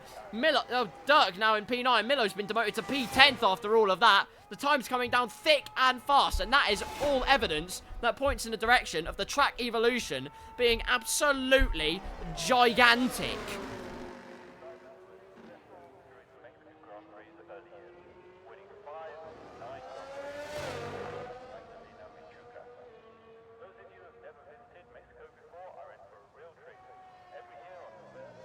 Well, I'll tell you what, the announcer sounds enthralled. For those of you that haven't been to Mexico, you're in for an absolute treat. They've got many things like Do you know what? I'm not going to say it because Bake Off got told off for cultural appropriation when they did a Mexican week on Bake Off. So I'm not going to say anything. They didn't get... I don't know if they got told off for doing a German week. Or whatnot. I mean, they probably did, but there you go. My computer's had a skill issue, but luckily it's qualifying. So, don't care, mate. Yeah, what now? What now, Windows? How about that? Magico and Big Sam are out of the pits on their out laps. Maximus up to P3 now. Goodness me. Where did that come from? That's my computer has a skill issue. Maximus definitely doesn't. AlphaTauri now up to P3. Courtesy of Maximus. He really is finding that pot of gold here in Mexico City in this qualifying session. Great performance so far. Again, the track evolution is so unbelievably, phenomenally big. That's all I've got for you. A bit of a shimmy and a swish from the AlphaTauri. It gets points from me in the drift contest, let me tell you. Incredible stuff then. There's most of the drivers in the pits waiting for the most opportune moment to get their final lap of the session in. Thanasi waits calmly in the pit lane then, as does Timalele and Co. J-Lane, meanwhile, peels out of the pit lane in the Williams, with 2 minutes 55 on the clock to go. Provide them with a bit of cultural knowledge. For example, did you know we have 68 officially recognized languages? Or that Mexico City is literally slowly sinking? No, I didn't. This is sinking. Well, expect in 2031 the Mexico City Grand Prix to be in glass tunnels. The only way you can access it is if you're a scuba diver. And depending on how much money you spend on a ticket, it's the amount of oxygen you get under the water. And considering it's F1, they probably would do that. Lots of people beginning to get on outlaps now. We have Stark, J-Lane on outlaps. We have Slam and Vulcan, Magico and Big Sam are actually on pure hot laps. So let's see what they can conjure up. What wizardry. Magic in Mexico, potentially, is on the horizon. Can't see the horizon because this track is so flat. But it feels like you're on the horizon because the air is so thin you can't really breathe. But through the final corner comes Magico for a bit of Mexican magic. Across the line, P10. Great little lap there. 1 minute 18.2 for the Alpine man. I thought Thanasi wasn't going to come out of the pit lane. In fact, I don't think he is coming out of the pit lane. I mean, I thought he is. I hope he is. If he's really that confident on going for just the one lap, I will be shocked. There is a Mercedes coming out of the pit lane. It is Thanasi. I was going to say, I didn't think he'd do a Sebastian Vettel. But you know what? For a second, I thought he was going to. J-Lane, meanwhile, starts his outlap. Both McLaren and Mercedes get out of the way dutifully as J-Lane begins his crusade. Big Sam, meanwhile, couldn't get out of P14. That will therefore most likely conclude his qualifying session here in Mexico. Let's see what J-Lane can get up to, though. Might not be the first person, actually, to cross the line. In fact, it might well be Dirk. Although Dirk hasn't had the lap of dreams. It's a red Sector 3 because he invalidated. And red is not the magic colour. Let's see what Daniel Gilligan can do then as he begins a lap of the Mexico City track. Across the line comes an AlphaTauri. Slam up into P10. 1 minute 18.1. It is really very fine margins and close quarters here in Mexico as Timalele starts his final flying lap of this qualifying session. Maximus is close to starting his as well, as is the Alpina Vulcan, although Vulcan might well be on a flying lap, and he is. Through he goes then. In fact, it's J-Lane that's coming across the line. I apologise. Magico's retired from the session because he is in the pit lane. His qualifying session is run. J-Lane across the line, and it is not an improvement for the Williams driver. Thanasi, meanwhile, starts his final flying lap, and Buck 20, very, very cunningly, is using the slipstream of the Mercedes up ahead. Even though he might have higher downforce, he's still going to have a bit more on the straights than he would have potentially bargained for, which will put him hopefully in good stead as he goes through the rest of this lap. J-Lane getting dutifully out of the way then, and let's see what times can come through. Stark to cross the line, P3 with a 1 minute 17.2. Fantastic stuff. Big Sam has retired from the session. It looked like he crashed into the pit wall. I can only assume it was a wheel failure. Daniel Gilligan pushing it to the absolute limit out of that corner. Unfortunately, it was too far to the limit, and Pirelli put a nice sponsorship right there on the edge. Timalele through the final corner. What can he do? It's not an improvement for the Aston Martin driver. So while I thought the track evolution was going to be humongous, it's not worked out that way. Maximus invalidates his lap. That's the end of his qualifying session. Same for Slam's qualifying session. Therefore, we only have Thanasi to try and improve his lap time and really cement his dominance.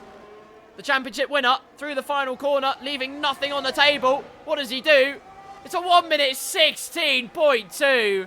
Absolutely incredible.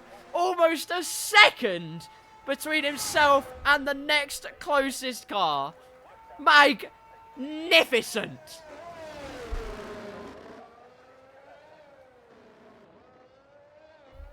Has Olympus on his shoulders, and he carries that weight with pride and with panache.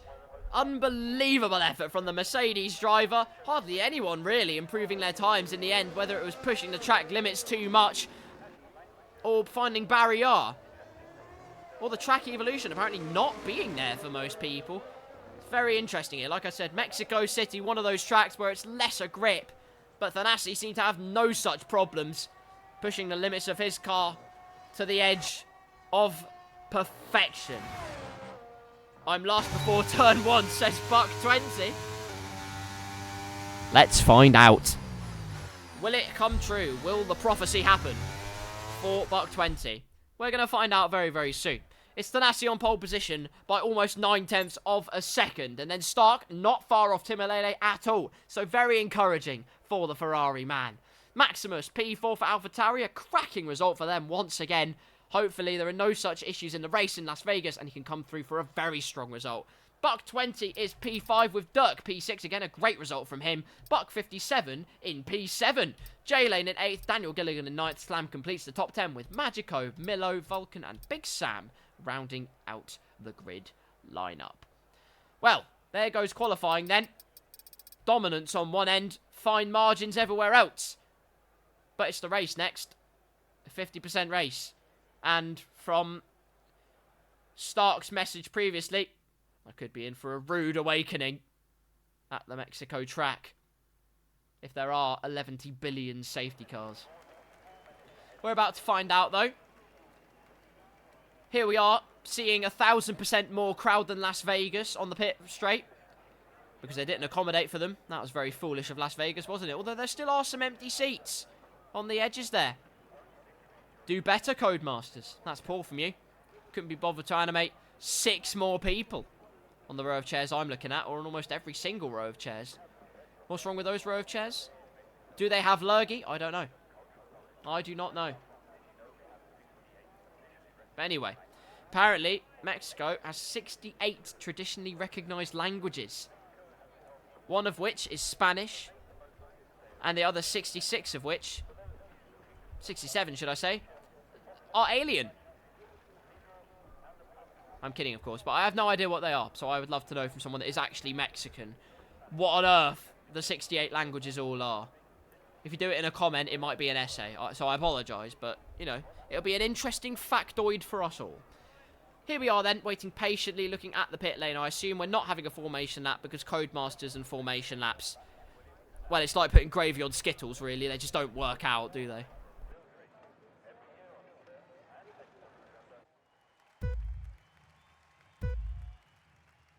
Five red lights. Lights out, and away we go at Mexico, and it's a huge jump start from Milo. Look at, oh my goodness, what a start from the McLaren man.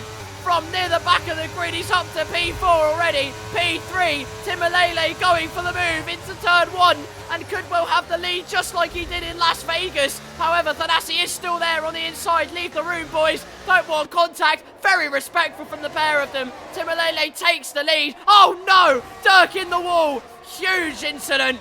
Luckily for him, I don't think it's a wheel off. No, it's just a nose issue. He's turned into Voldemort, and it's a virtual safety car here at Mexico.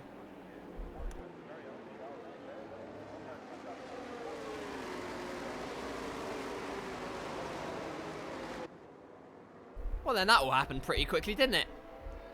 Milo with one of the best starts I've ever seen. Unfortunately, if we go to the old spectator menu to break the illusion, oh no, it's a drive-through penalty. And that was not on his script, let's be honest. Although Timolele, the safety car, gets underway again.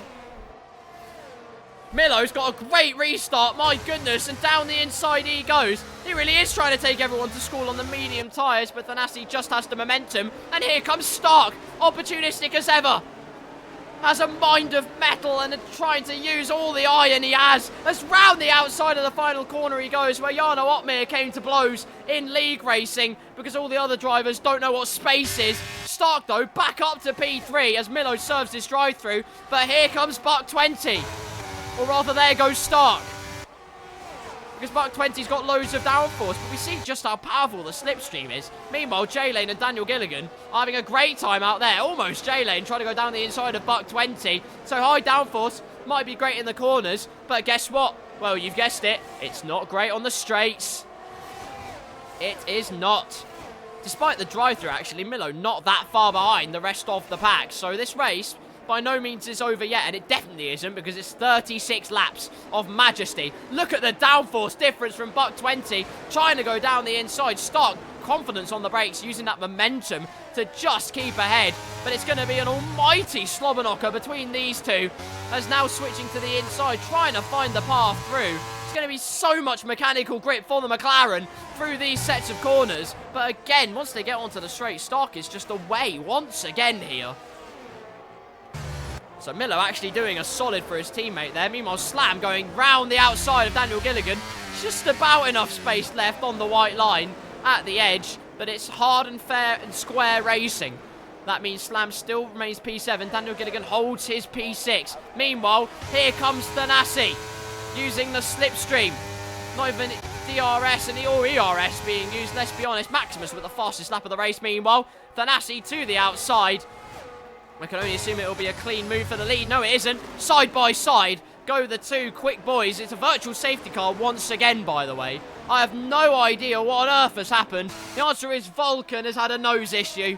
It's the second nose issue of the race, and it's left Egg on his face. So what was shaping up to be a bit of a heavyweight clash for the lead of this race, somewhat curtailed, as their drivers now have to stick to a delta and just get to preserve their tyres that little bit more. Luckily, so far, no full safety car. So it hasn't boded terribly so far. So I can live with this. Question is, when does that virtual safety car end? And when do you try and straddle the delta or try and extend it a little bit? Try and play chicken with it. So then when you get going, the momentum is on your side. And you actually get a much better launch than the rest. Through these final corners, I assume it's done. And it is done. You saw the two of them going at it through the left-hander. Thanasi feinting to the inside slightly, just letting Timolele know in his mirrors, I'm here, beware. Says the championship winner. The first driver's champion of Blackout on F1 23. On F1 22, there's your driver's champion. Clean swept F1 22 pretty much. Timolele in the Aston Martin was imperious. Looked to do the same in F1 23. Missed a couple of weeks, and Thanasi's ruthless consistency is inevitably what won him it, as with DRS, through goes Thanasi, and Buck 20, despite having downforce issues, it's not even issues, it's just having too much of it, but still with DRS and slipstream, through he goes, up into P3, and now the DRS will be, and the slipstream, will be in favour of the Ferrari. So Buck 20's aim now is to just get away as much as possible, so that Stark doesn't have any inkling of slipstream or DRS. Meanwhile, a switcheroonie between the teammates possibly. The answer is yes, a respectful switch round. Maximus gets ahead of Slam, and on he goes to continue his crusade through the field.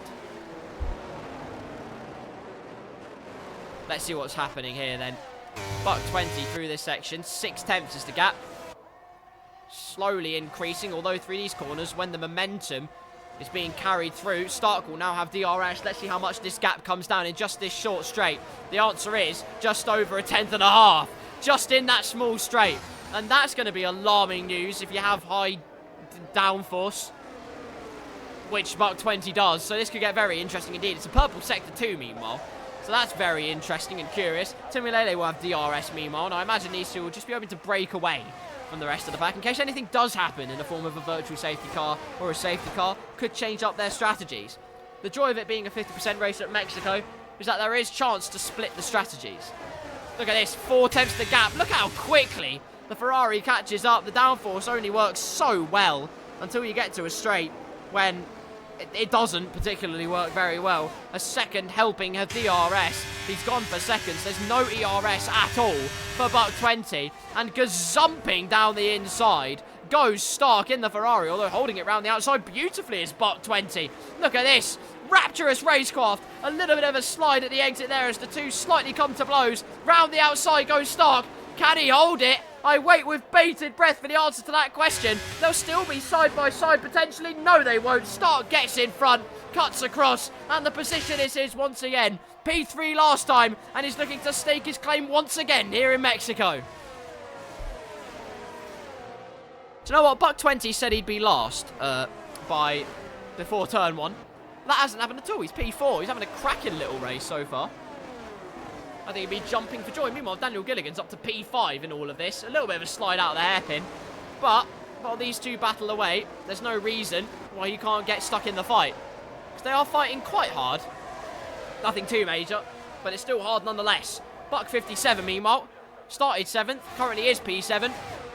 Has a perfect helping hand of Slipstream, though, although J-Lane has DRS as well.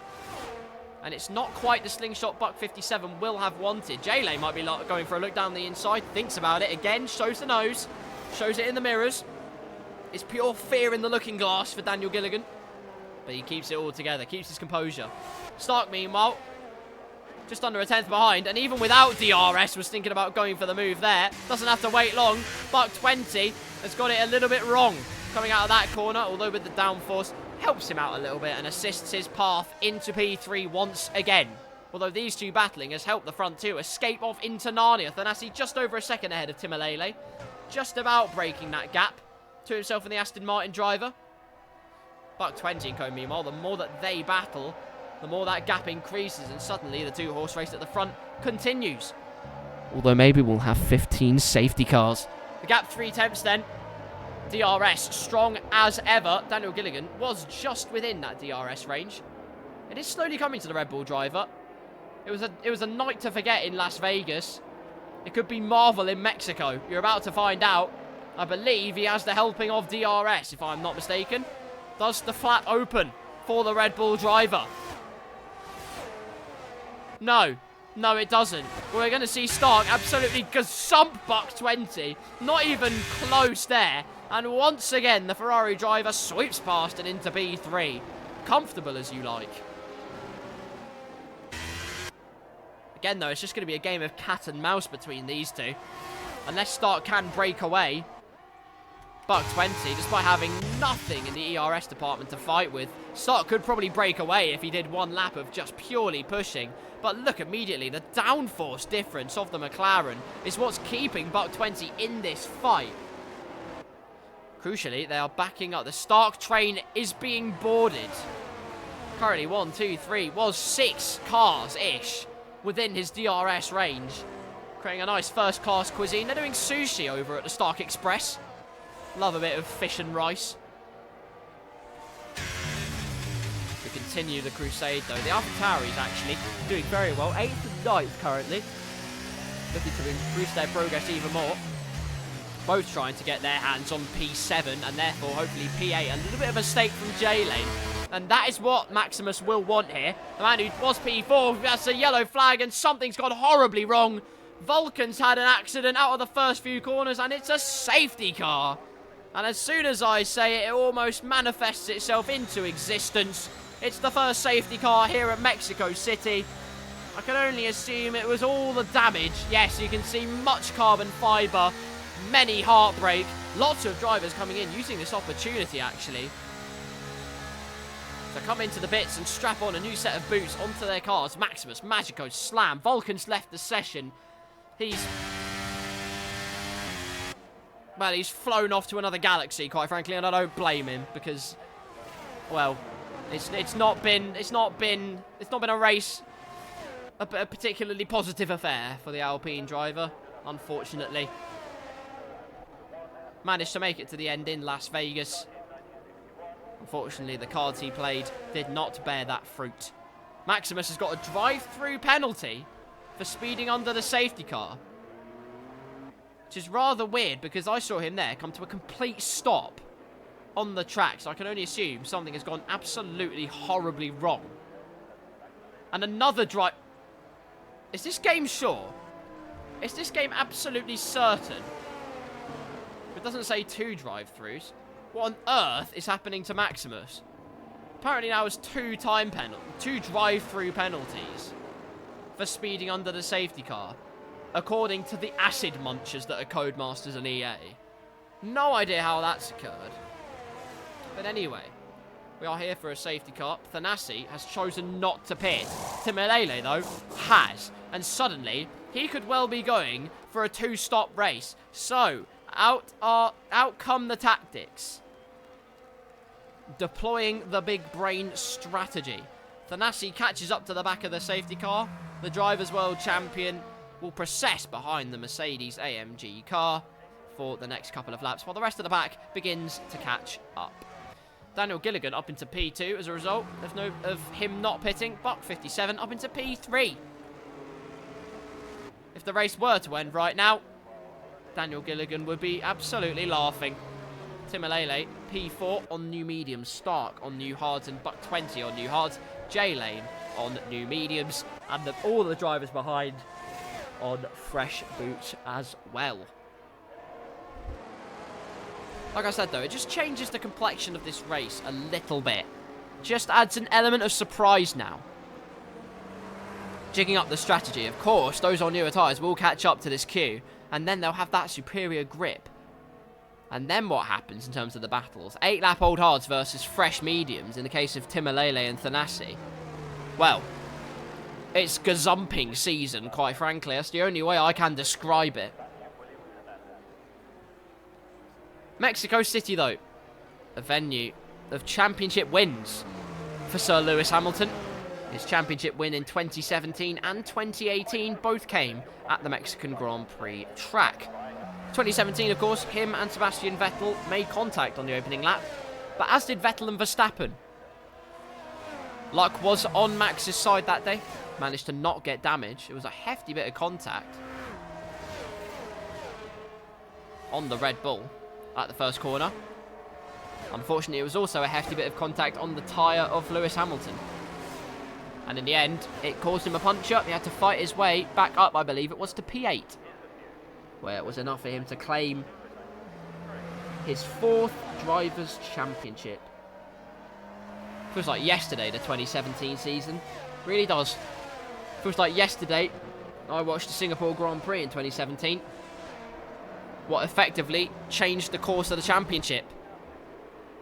In the wet conditions, Sebastian Vettel sailed across the track, took out his teammate and Verstappen and himself.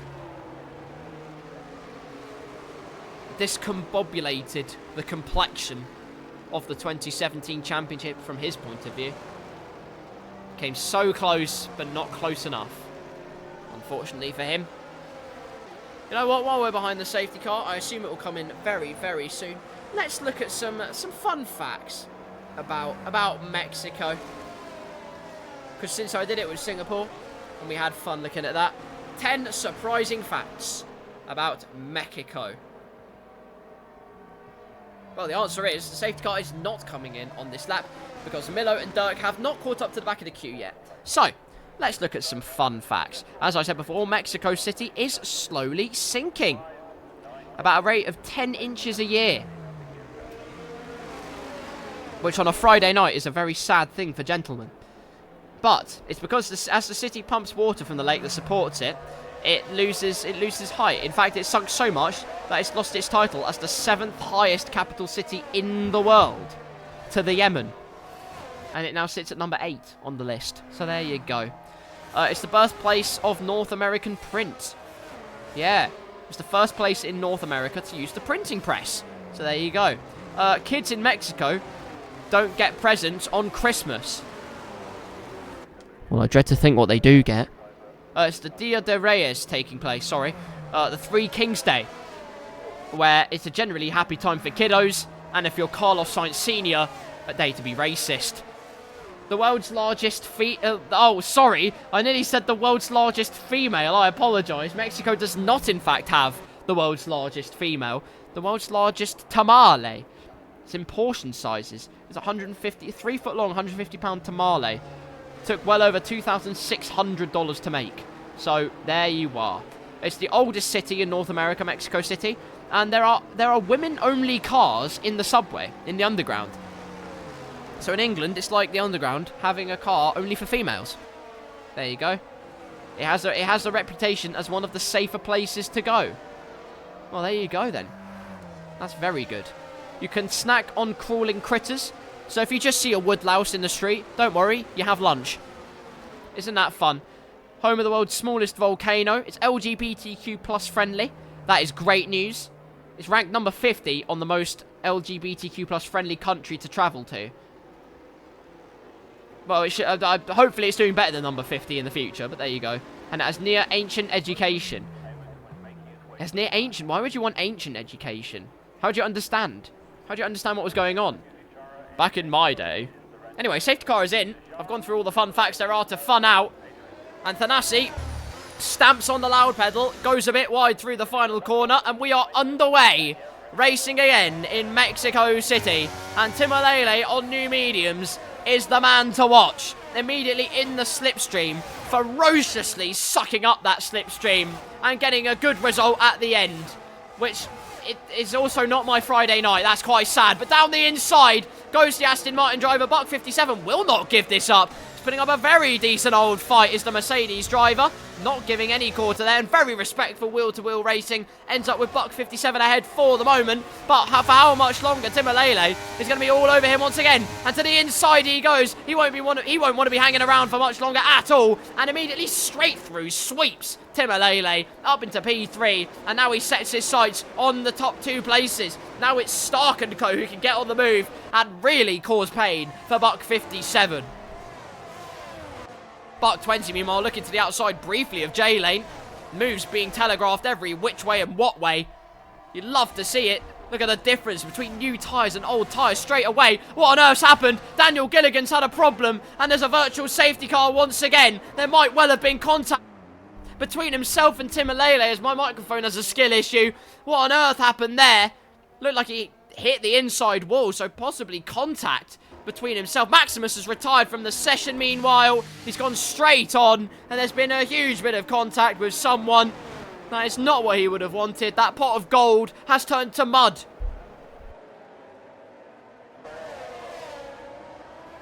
We have a virtual safety car then. Timalele was going for the move up into P2. Didn't see the move going on. There were moves being telegraphed every which way and what way. Timalele must have had some absolutely monumental momentum. But what did happen? Questions will be asked. Maximus has left the session now. And I'm not surprised, really, to be honest with you. Virtual safety car still out, though. Wait for racing to get back underway. And I would be... I was going to say I would be relatively certain racing's getting underway, but still it's out. Still the virtual safety car out. Of course, having to virtually sweep away the AlphaTauri of Maximus and clean the debris from the front wing of the Red Bull of Daniel Gilligan. Out of the pits he comes on fresh, hard tyres. Not as much damage as what otherwise would have been done, although he has a drive-through penalty for speeding under the safety car. And I think Buck 57 might well have the same. Let's find out. Yes, he does. Oh, no. Terrible news for the Mercedes man, who's about to get minced by a load of drivers, although they'll think better of it. If in doubt, great move by J-Lane almost, as he tried to go around the outside. Momentum was on his side, but it means now he's exposed to Buck 20. And that's disgusting. Put it away, Buck 20, but through he goes with the superior downforce up into P5. Timalele's crusade and chase is now for the Mercedes driver up front. In the slipstream, still the effects of it being felt, as Buck 57 will not serve his drive-through just yet. He's going to make it a pain for the rest of the drivers for as long of a time as possible. J-Lane down the inside of Buck 20 and of Stark down into turn number 1. And it's going to be wheel-to-wheel racing between these two. No quarter being left.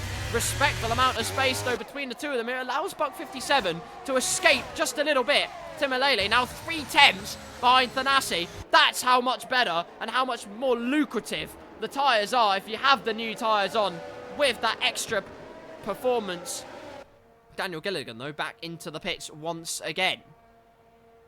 And that's for the drive-through, that's why. I just clocked it. That makes lots of sense. You see, I use my big brain on occasions, and it yields great results through this complex of corners. Look how close Timalele is, stalking his prey of Thanasi. DRS wide open. Thinks about a move there, but DRS being enabled and having 8-lap pressure tyres, you know what he's going to do. You know he's going to play this smartly. He has to keep it intelligent, because if he just gets the move cleanly done, he has a double helping of DRS for 1, and 2, he has those newer tyres where he can just sail off into the distance. Buck 57 still doesn't come into the pits, as one more lap of frustrating his opponents. The Energizer Bunny has actually been killed, but J-Lane has killed any chance of Buck 57, keeping P3 as round he goes, slaloming his way past. As Timalele gets past into P1, it was textbook. You saw it coming from a mile away, and down another mile-long straight. Timalele does it again on those fresh mediums, up into P1 in this race. J-Lane, though, up into P3, cracking from the Williams driver. Now he can set his sights potentially on Thanasi on those old hards. That would be quite something, wouldn't it? Buck 20, meanwhile, has been passed by Magico. Where's Magico come from in all this? He really has conjured up some wizardry. Goodness me. Buck 20, though, on the move, and will not give this up for a second. You know how much downforce he has. As Timalele extends the gap, and it's over a second already. Thanasi might have a helping hand of DRS briefly, but how much is it actually going to help him? The answer is not enough. The gap now 1.1 seconds, and the roles are reversed. Thanasi had the fresher tyres last time out. This time, Timalele's the one that has reaped the rewards of being confident enough under the safety car to pit, to switch up the strategy. And on lap number 16, he's increased his gap to 1.5 seconds. A drag race, though, between Magico and Buck 20. Buck 57 finally concedes that he has to service drive-through. No battery left at all. And look at this. Magico could go for the move on Stark. Look at the momentum he's got. Looks to the inside, but nothing doing there. In fact, it's Slam making Buck 20 feel the sinking feeling. As through he goes up into P6. And suddenly, the high downforce is where it comes back to bite him. A great exit, though. Potentially, it's not over yet. Confidence on the brakes is key. Buck 20 has loads of it, considering the amount of downforce he has. He has enough of it to skin a woodlouse. And that's tricky at the best of times, let me tell you. Look at the switchback. A big slide there from Slam. The lone AlphaTauri driver flying the flag. There's Buck 20 moving every way to try and find an avenue pass, but nothing doing there. And now has his teammate for company. Stark, meanwhile, up into P4 because of Buck 57 serving the drive-through, and could quite easily get past J-Lane here. DRS wide open, but would think better of it, and intelligently just stays behind, because once again, it's the double helping of DRS. He'll be back for seconds on that second straight after the main straight. 3 DRS zones, of course, here in Mexico. The majority, well, the first one, very, very effective. The other 2, pretty effective on the whole. The slipstream effect is huge here in Mexico. It also has a very interesting characteristic for the engines. Those with less power somehow seem to do better here because of something to do with the air pressure, which is quite immaculate, isn't it? Slam goes past. Milo going past the pair of them. It's Hakkinen. Through Milo goes, although Slam using the momentum around the outside. Bit of contact, and round goes Slam. No, terrible news, as into the wall he goes, but keeps the car pointing the right way. No, oh, he's going for some pirouettes. It's dancing on grass. Season 1.5, but no need for a safety car and whatnot. He keeps going on his merry way, albeit down in P10. Oh no! Massive accident! And now it's a front wing gone. Hopefully not in the way of Buck 50. Oh no! Oh no! Oh, Slam has slammed into the wall, and I am absolutely distraught because it's another safety car. Although, if your name's Daniel Gilligan, yay, congratulations! You get to catch up again. So that's good. So, race leader Timalele had those newer tyres, but now has to settle for the next safety car period. Does he come in, or does he stay out? That is the question. Could well come in, use the safety car period, and fit on a fresh set of hards, or fresh set of mediums, actually. Would happily take him to the end of this race. And there's the answer to my question. Yes, he does. Thanasi also comes in. Stark also comes in. J-Lane does not come in. Very interesting move there. Magico comes in. Milo does not come in. It's all stations, all hands on deck in the pit lane. Timilele will exit the pit lane in P3, which is net P1 so far. The tyre life the same between himself and Thanasi now. Dirk, meanwhile, has gone for fortune, favouring the bold, or at least that's what he thinks, onto soft tyres here. With 18 laps to go, albeit a couple of them will be behind the safety car. But that will be quite something. Goodness me, if he can get the softs all the way to the end, that will be mightily impressive from the Aston Martin driver. Big Sam with a penalty. No idea what for. What kind of penalty is it? It's only 3 seconds. So he doesn't have to worry too much. There have been many a drive-through in this race so far.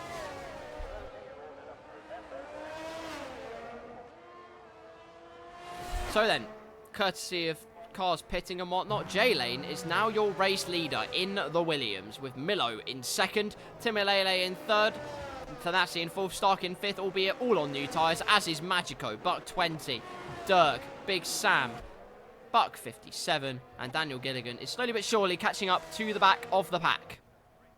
Here he is.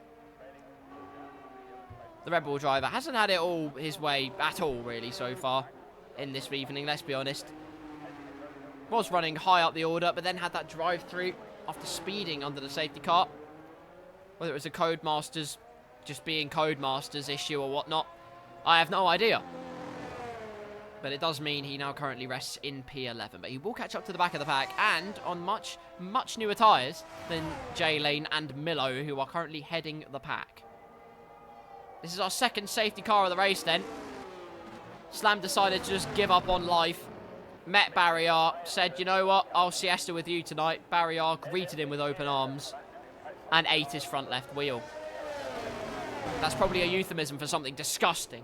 But anyway, as we head under this safety car, let's have a look and see who has the most wins in the Mexico Grand Prix. Who has the most wins? The answer is Max Verstappen with 4 wins, as I said, 2017, 2018, 2021 and 2022 have been his results. There have actually only been 5 drivers total to win the Mexican Grand Prix in history, if I can remember correctly. Of course, you said Max Verstappen. Lewis Hamilton has won it twice in 2016 and 2019. But the other 3 drivers, we have Nigel Mansell, we have Alain Prost, and way, way, way back in the day, Jim Clark has won this race 3 times, albeit one of them was actually a shared win in 1962. The other 2 wins in, I believe, 63 and 67 were not shared wins. They were completely his for the taking. Safety car will still remain out then because Daniel Gilligan came into the pits, as you would have seen on your screens, to fit on the freshest tyres of the field. Like I said, this race was far from over for any driver. Still plenty of laps to go, plenty of action to decide the complexion of this race. Believe me, I'm all here for it. Jay says, and 2023. Well, Max Verstappen's won the Mexico Grand Prix 5 times. Unless they put Liam Lawson in the Red Bull for Sergio Perez, in which case Liam Lawson will be a Grand Prix winner.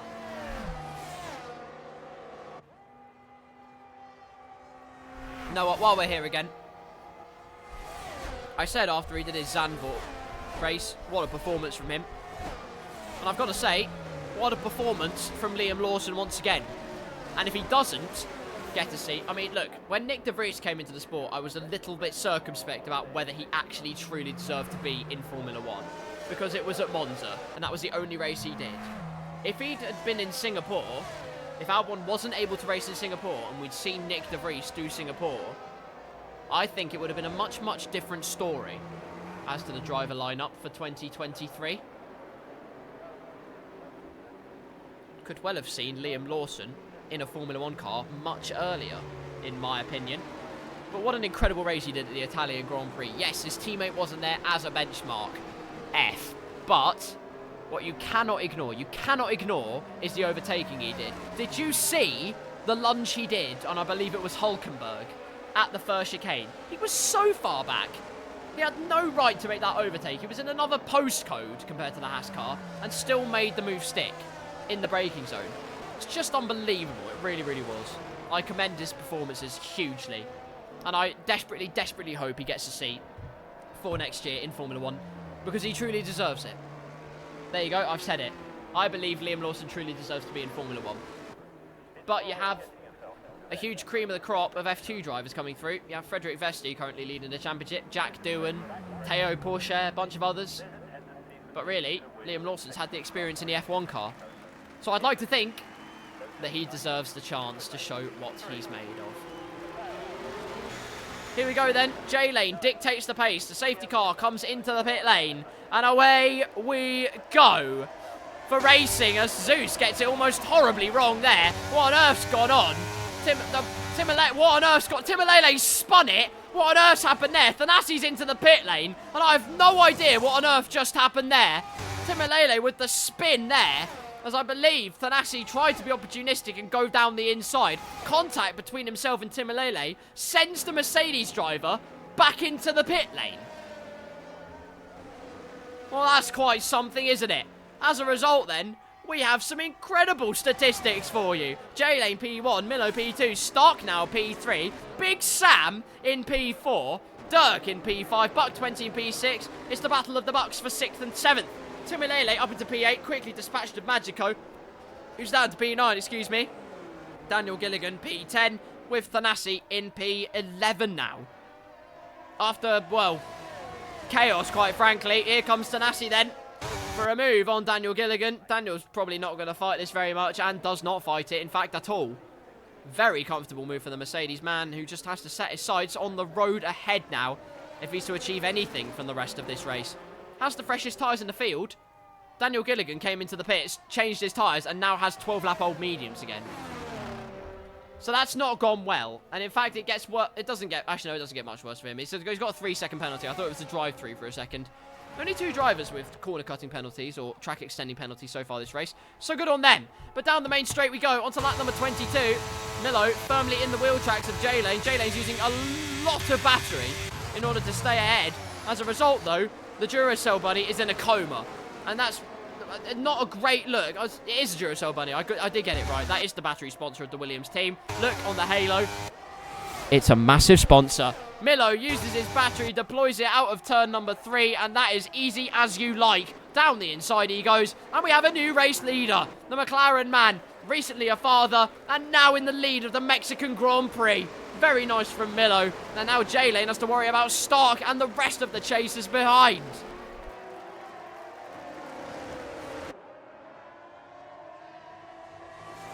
Stark with a need for speed and a hot pursuit. That's a banging Need for Speed game, in my opinion, by the way. Not the cream of the crop, as many Need for Speed fans say, but I think it's a good game nonetheless. J-Lane using every single defensive measure to try and just counter Stark's ferocious pace. Meanwhile, down the inside, that's opportunistic if you can get it done. Nothing doing there, though. That was close as you like. That was fine margins. Almost what Max Verstappen did in 2019. Unfortunately, it gave him a puncher on that particular occasion. So nothing to be there, but look at the traction difference on the edge of that corner. Stark has so much battery to play with. He can literally use a tiny bit of battery and rely on slipstream for the rest of the way. Dirk up into P4 though, and look at the momentum of the Aston Martin driver. Goodness me, all kinds of moves. Buck 57 up into P6, overtakes his Buck counterpart. Stark uses the lease of life he's got to go down the inside of J-Lane at this section, and it could well be 3 wide going into the next corners. Look at this, wheel-to-wheel stuff. Unbelievable racing. Just enough space for Stark to operate on. J-Lane with a very forceful braking zone there. But Stark gets through, just about. And J-Lane's compromised his exit so much. Dirk slips up into P3. It's all the sinking feelings happening for the Williams driver. Big Sammy Moll doing very, very well to hold down P5 currently. Excellent stuff from the Alpha. I've done it again. BRB, I'm going to slap myself. I'm in pain now, big slide. J-Lane with a huge slide, and it's cost Buck 20 hugely. Buck 20 careers into the spinning Williams car. Front left gone. And I bet it's another safety car. Sorry? That isn't a safety car. Oh, I am laughing, ladies and gentlemen. There's no safety car, and that means Stark has a sumptuous chance to slipstream and sweep Miller out of the way. Step aside. The new guard is out to the front on new tyres. 6-lap-old mediums. Takes supremacy at the front. Timolele now up into P4 after all the commotion. And the Bucks getting crossed up. Buck 20 crashing into J-Lane, who had that spin. Nothing a Buck 20 could do except meet his fate. He says dead. And, well, rip Buck 20 in this race. Daniel Gilligan with a 3-second penalty for multiple warnings meanwhile. That is not ideal at all. On 7-lap-old hards now. Got caught up in the pit lane fiasco, I think. I've no idea what on earth happened to Daniel Gilligan. Came out of the pits on 12-lap-old mediums once Thanasi had done the same. Thanasi now, by the way, is 5 seconds off Magico already. So he's driving with a bit of rage under his bonnet, or rather engine cover. I don't blame him, but he's really setting the screens alight. The fire of pace, the eruption of noise, the symphony of V6 hybrids happening here. Dirk's got past. Milo, meanwhile, on those new soft tyres. And next up is Timolele to pick up the spoils for the final podium position in this race. Just over 12 tours to go of the Mexico City Grand Prix track. Timolele in hot pursuit. DRS wide open. 2/10 is the gap. That is decreasing all the time. And he should surely make the move into turn number 1. Has the inside line. Milo, a little bit of a squeeze and a little bit of contact. Actually sends Milo a bit wide there. So that could have been quite dubious. Or it's Bugmasters being buglish. But either way, Timolele up into P3, and now the pursuit begins for the top 2 in this race. A great chance of him winning this race. I'm still in bewilderment, quite frankly, as to what happened between him and Thanasi. I just saw Thanasi have huge momentum at the safety car restart, and he must have hit the side pod of Timolele, and that's what set him into the pit lane and sent Timolele into a topsy-turvy spin. But either way, as a result of that, I mean, look at bloody Nora. Thanasi is now only 1.5 seconds behind Magico. The speed he's driving at, the ferocity at which he's driving at, cannot be ignored. That is some simply electric pace from the Mercedes driver, now within DRS range of the Alpine, and we're looking to improve his progress even further on his, well, the freshest medium tyres in the field.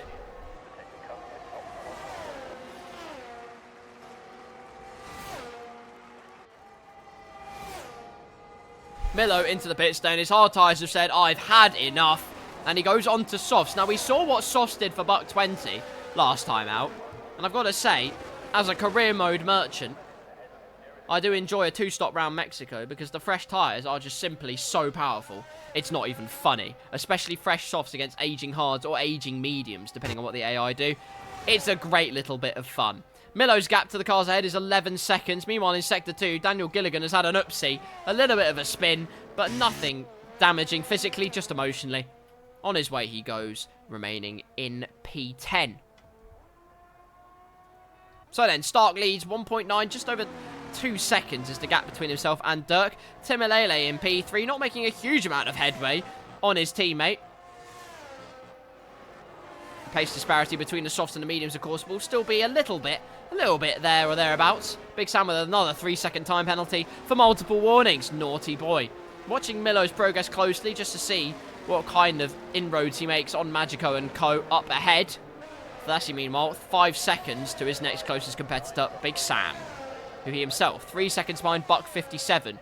And then the gaps themselves are a bit stabilised here. As the world's biggest father long-leggedness has ended up on the desk. Go away, son. I don't want you here. Go away. Stark, I'm going to have to burn my house down. It's been an honour commentating. I believe it's seen the light, quite literally. It's literally just going towards it now. Well, I had a near-death experience. Luckily, no one else on this grid has in terms of their race performance. Stark leading by just over 1 second. Dark slowly actually chipping away at that, trying to get in DRS range because it's so powerful once you're in there. Milo, by the way, has got up already 2 seconds to Magico. And suddenly, we could be seeing a little soft tyre crusade. Daniel Gilligan's had an accident. A big accident indeed. And the FIA, once again, right, just to be quite clear, what you heard there was not what I meant. Some of you might have heard a G slip out before the A, to call it the FI, you know, what rhymes with A, but has a G at the front of it. I want to make it quite clear, I do not assume the sexuality of the FIA. They can be whatever they want to be. And now that I haven't been cancelled on Twitter, Milo is now only 6.5 seconds behind Magico. This is what I mean. Fresh softs are king. I've got to say, not fresh softs are not king though, because Timalele's caught up a few attempts to Dirk on this lap. Slowly coming together for the Aston Martin drivers. We have just over 9 tours of this circuit left to go. Stark your leader then. Dirk in P2. Timalele in 3rd. 3 seconds separating the top 3. Buck 57 in P4. Quietly has gone about it and remained consistent. And it's yielded great results for him. Big Sam keeping in 5th place despite the penalties. Thanasi is in 6th. Thanasi's having an incredible race ever since he had that pit lane debacle. He's on those fresh mediums and he's gone like a bat out of hell towards his competitors. Magico in P7, Milo in P8, but catching rapidly with J-Lane, the last remaining runner, in P9. Somehow there have been more retirements in this race than Las Vegas, and that surprises me, really. Although I guess it doesn't surprise me, because someone came on with a can of Castrol GTX, it feels like. And, well, should the oil man say. The results speak for themselves. Timalele, 1.5 seconds. Not really making a massive amount of inroads still on his teammate. 1.3 seconds. There's a couple of attempts per lap currently, but it's nothing huge at the moment that's coming through. Thanasi, meanwhile, inevitably did get past Big Sam and has already increased the gap to over 1 second. And the charge begins now for Buck 57. 4 seconds behind him, and then another 4 seconds-ish to Timalele, who, by the way, is almost in DRS range. It's slowly coming together now for the German driver. Dirk has an almighty launch through the first few corners. Look at that, still on those soft tyres. 1.1 seconds, just gaining a little bit of time on the softs. It's exactly what he'll want in terms of keeping his teammate behind.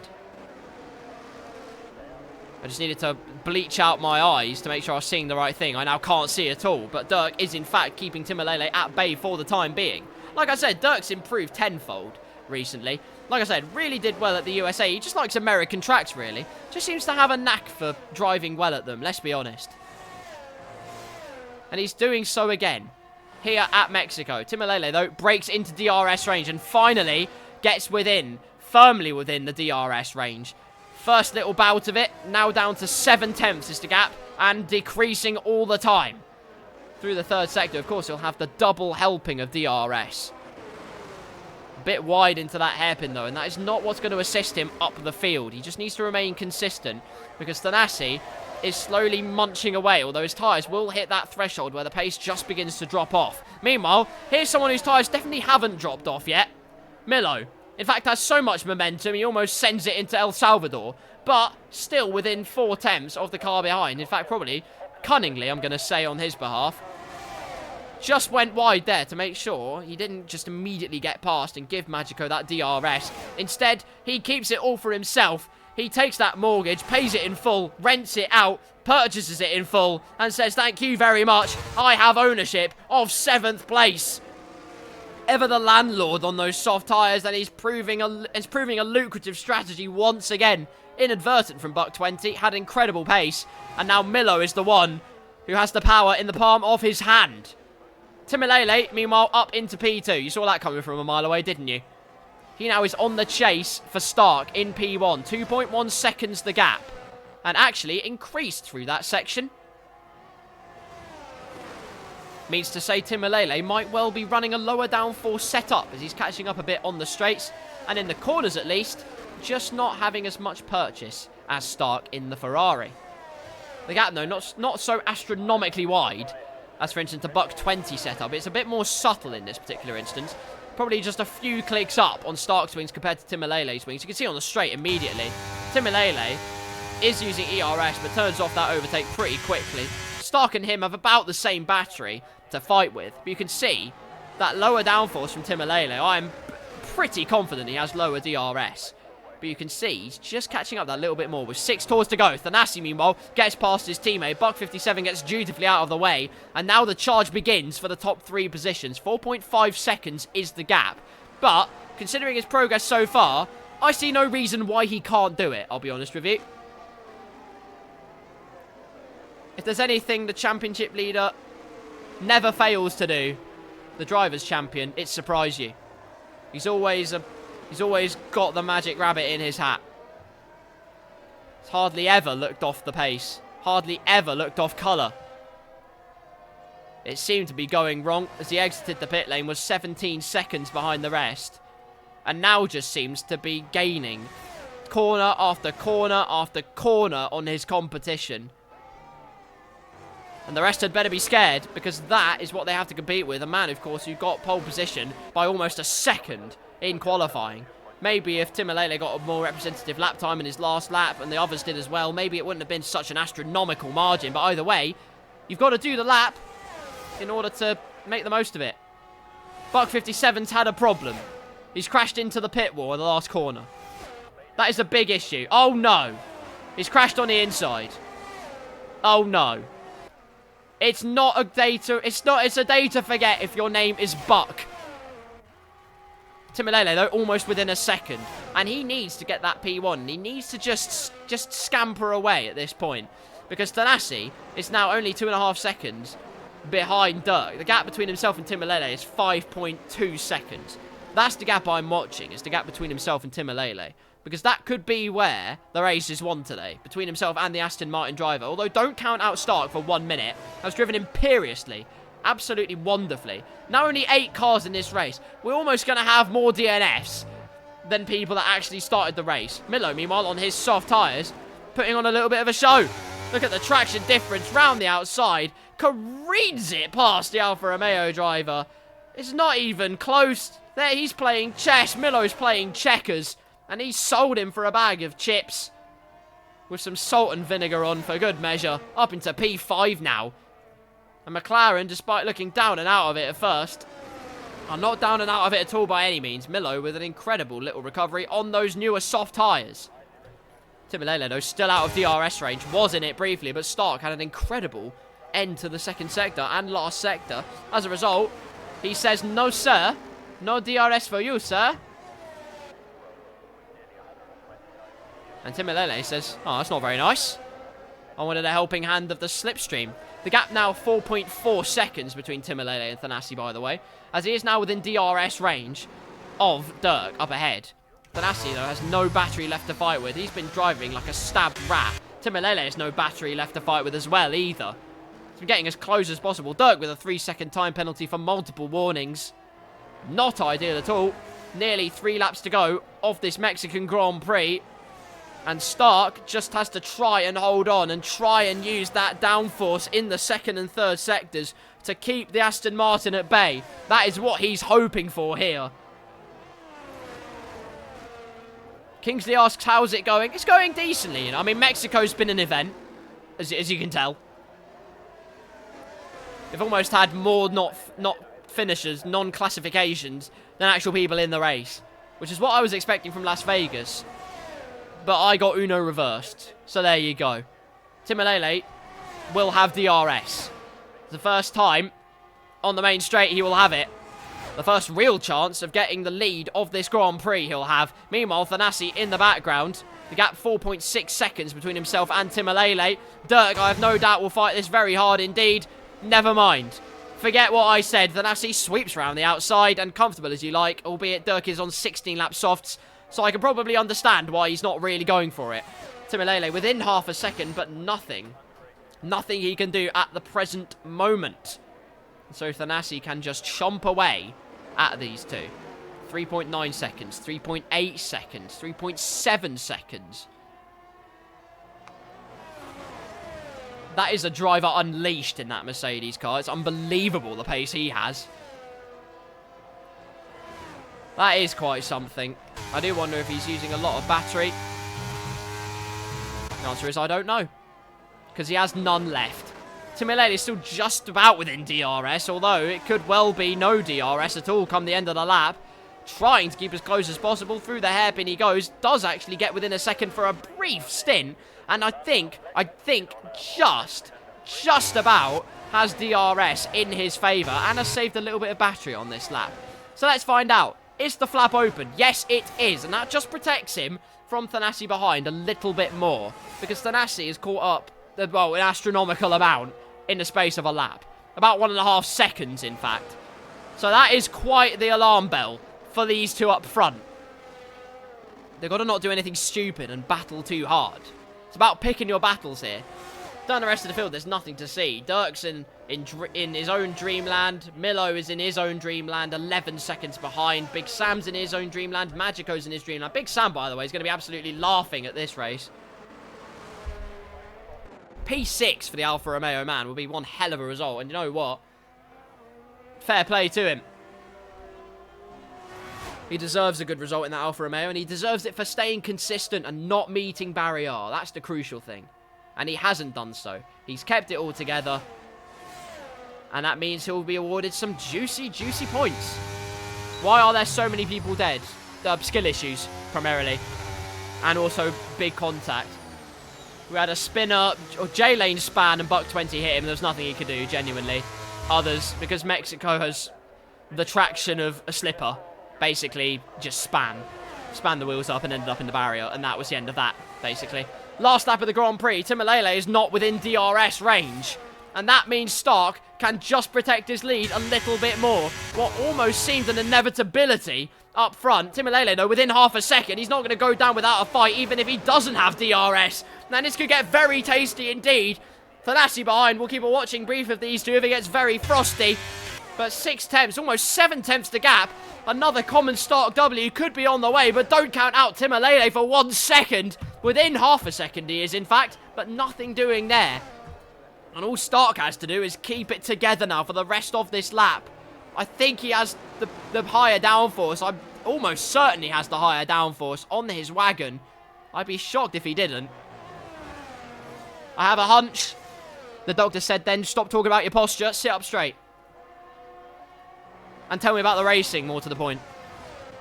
Well, I'll tell you about the racing. The answer is Thanasi's within DRS range of Timalele, but there's just not going to be enough time unless he goes for something completely audacious. The answer is he's nowhere near close enough to try anything on this last lap. But the fireworks begin, and you can tip your hat to this man. Once again, he pulls the magic rabbit out of the hat. It's another common Stark dub across the line. It's sensational from Stark. It's another win in the Blackout Racing League for the Ferrari driver. A fantastic, controlled, consistent drive from the Prancing Horse car. And the Prancing Horse driver behind the wheel. He's done it again. He fought with Godzilla in the first race. This race, he fought with the likes of Timalele and Thanasi and still came out on top. Fantastic stuff.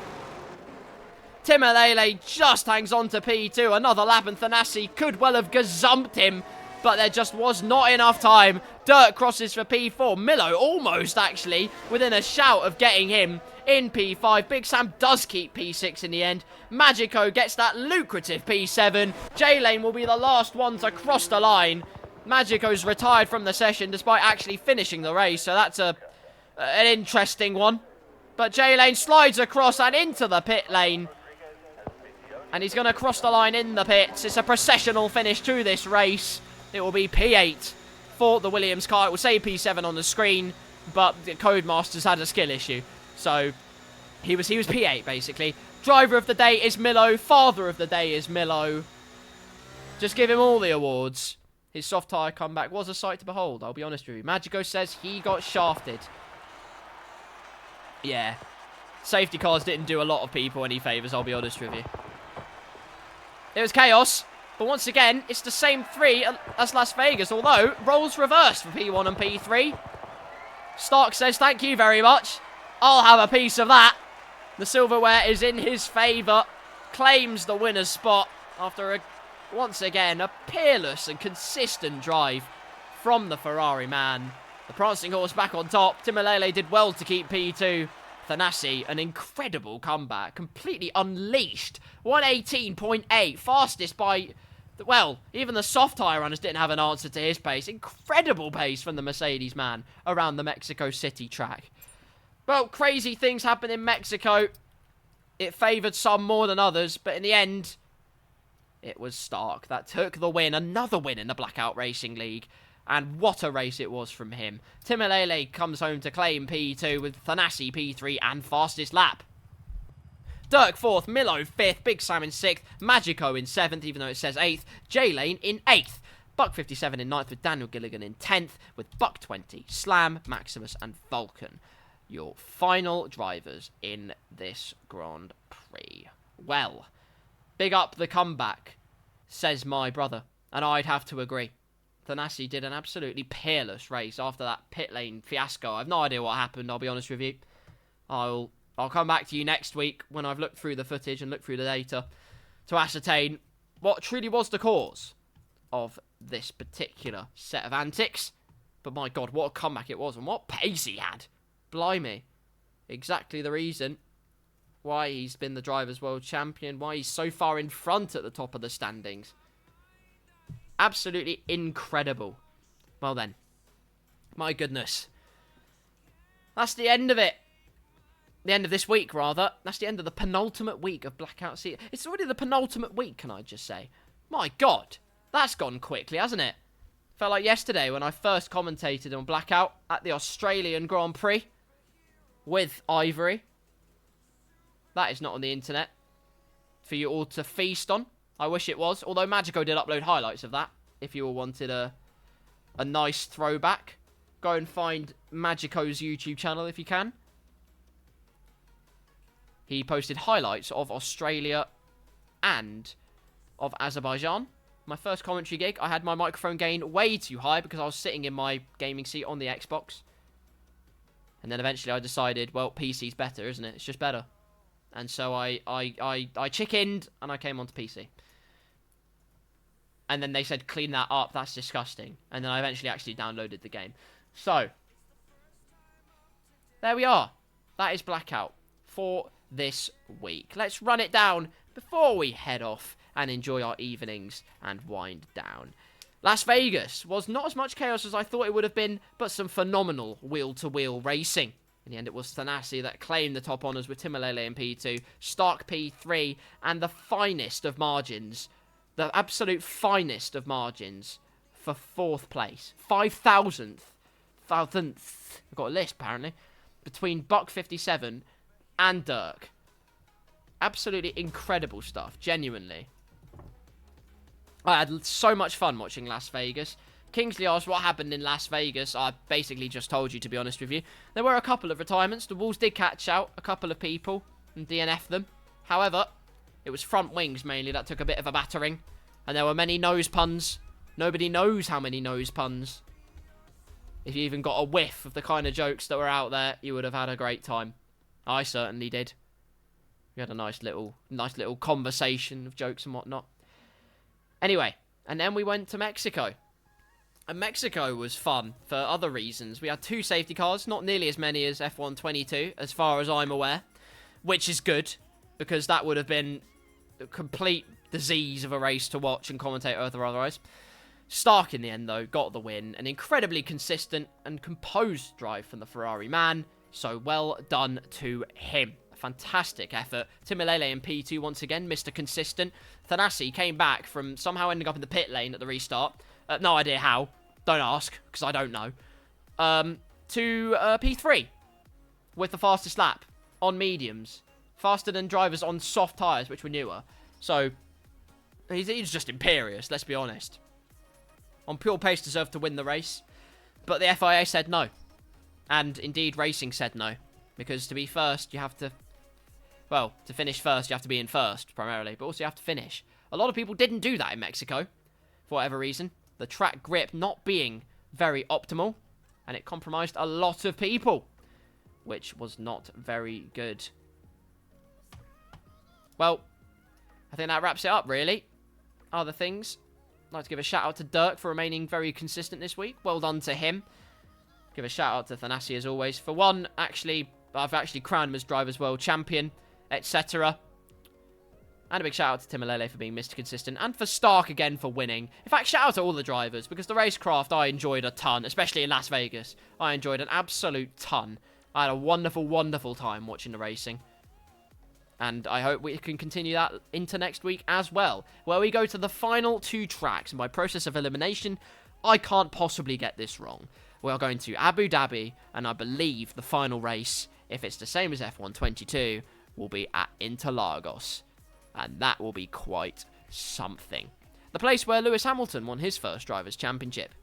The place where Jenson Button won his only Drivers' World Championship. The place where Sebastian Vettel won his third Drivers' World Championship.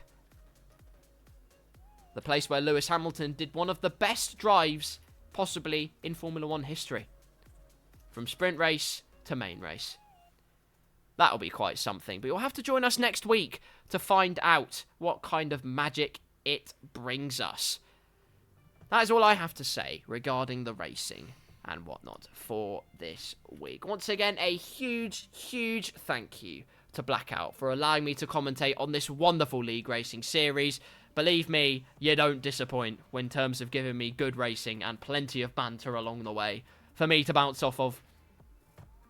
And like I said, I wouldn't imagine doing anything else with my Monday evening. I'll be perfectly honest with you. So I'm a happy boy.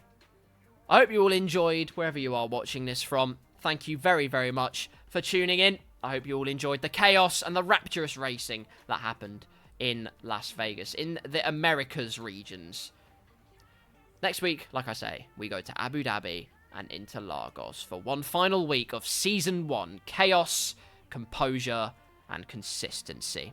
Who will come out on top? That is for you to find out. Tune in at 8 o'clock next Monday for the final week of Season 1 of Blackout. Take care, stay safe. Thank you to Blackout once again, and until next time, I'll see you soon.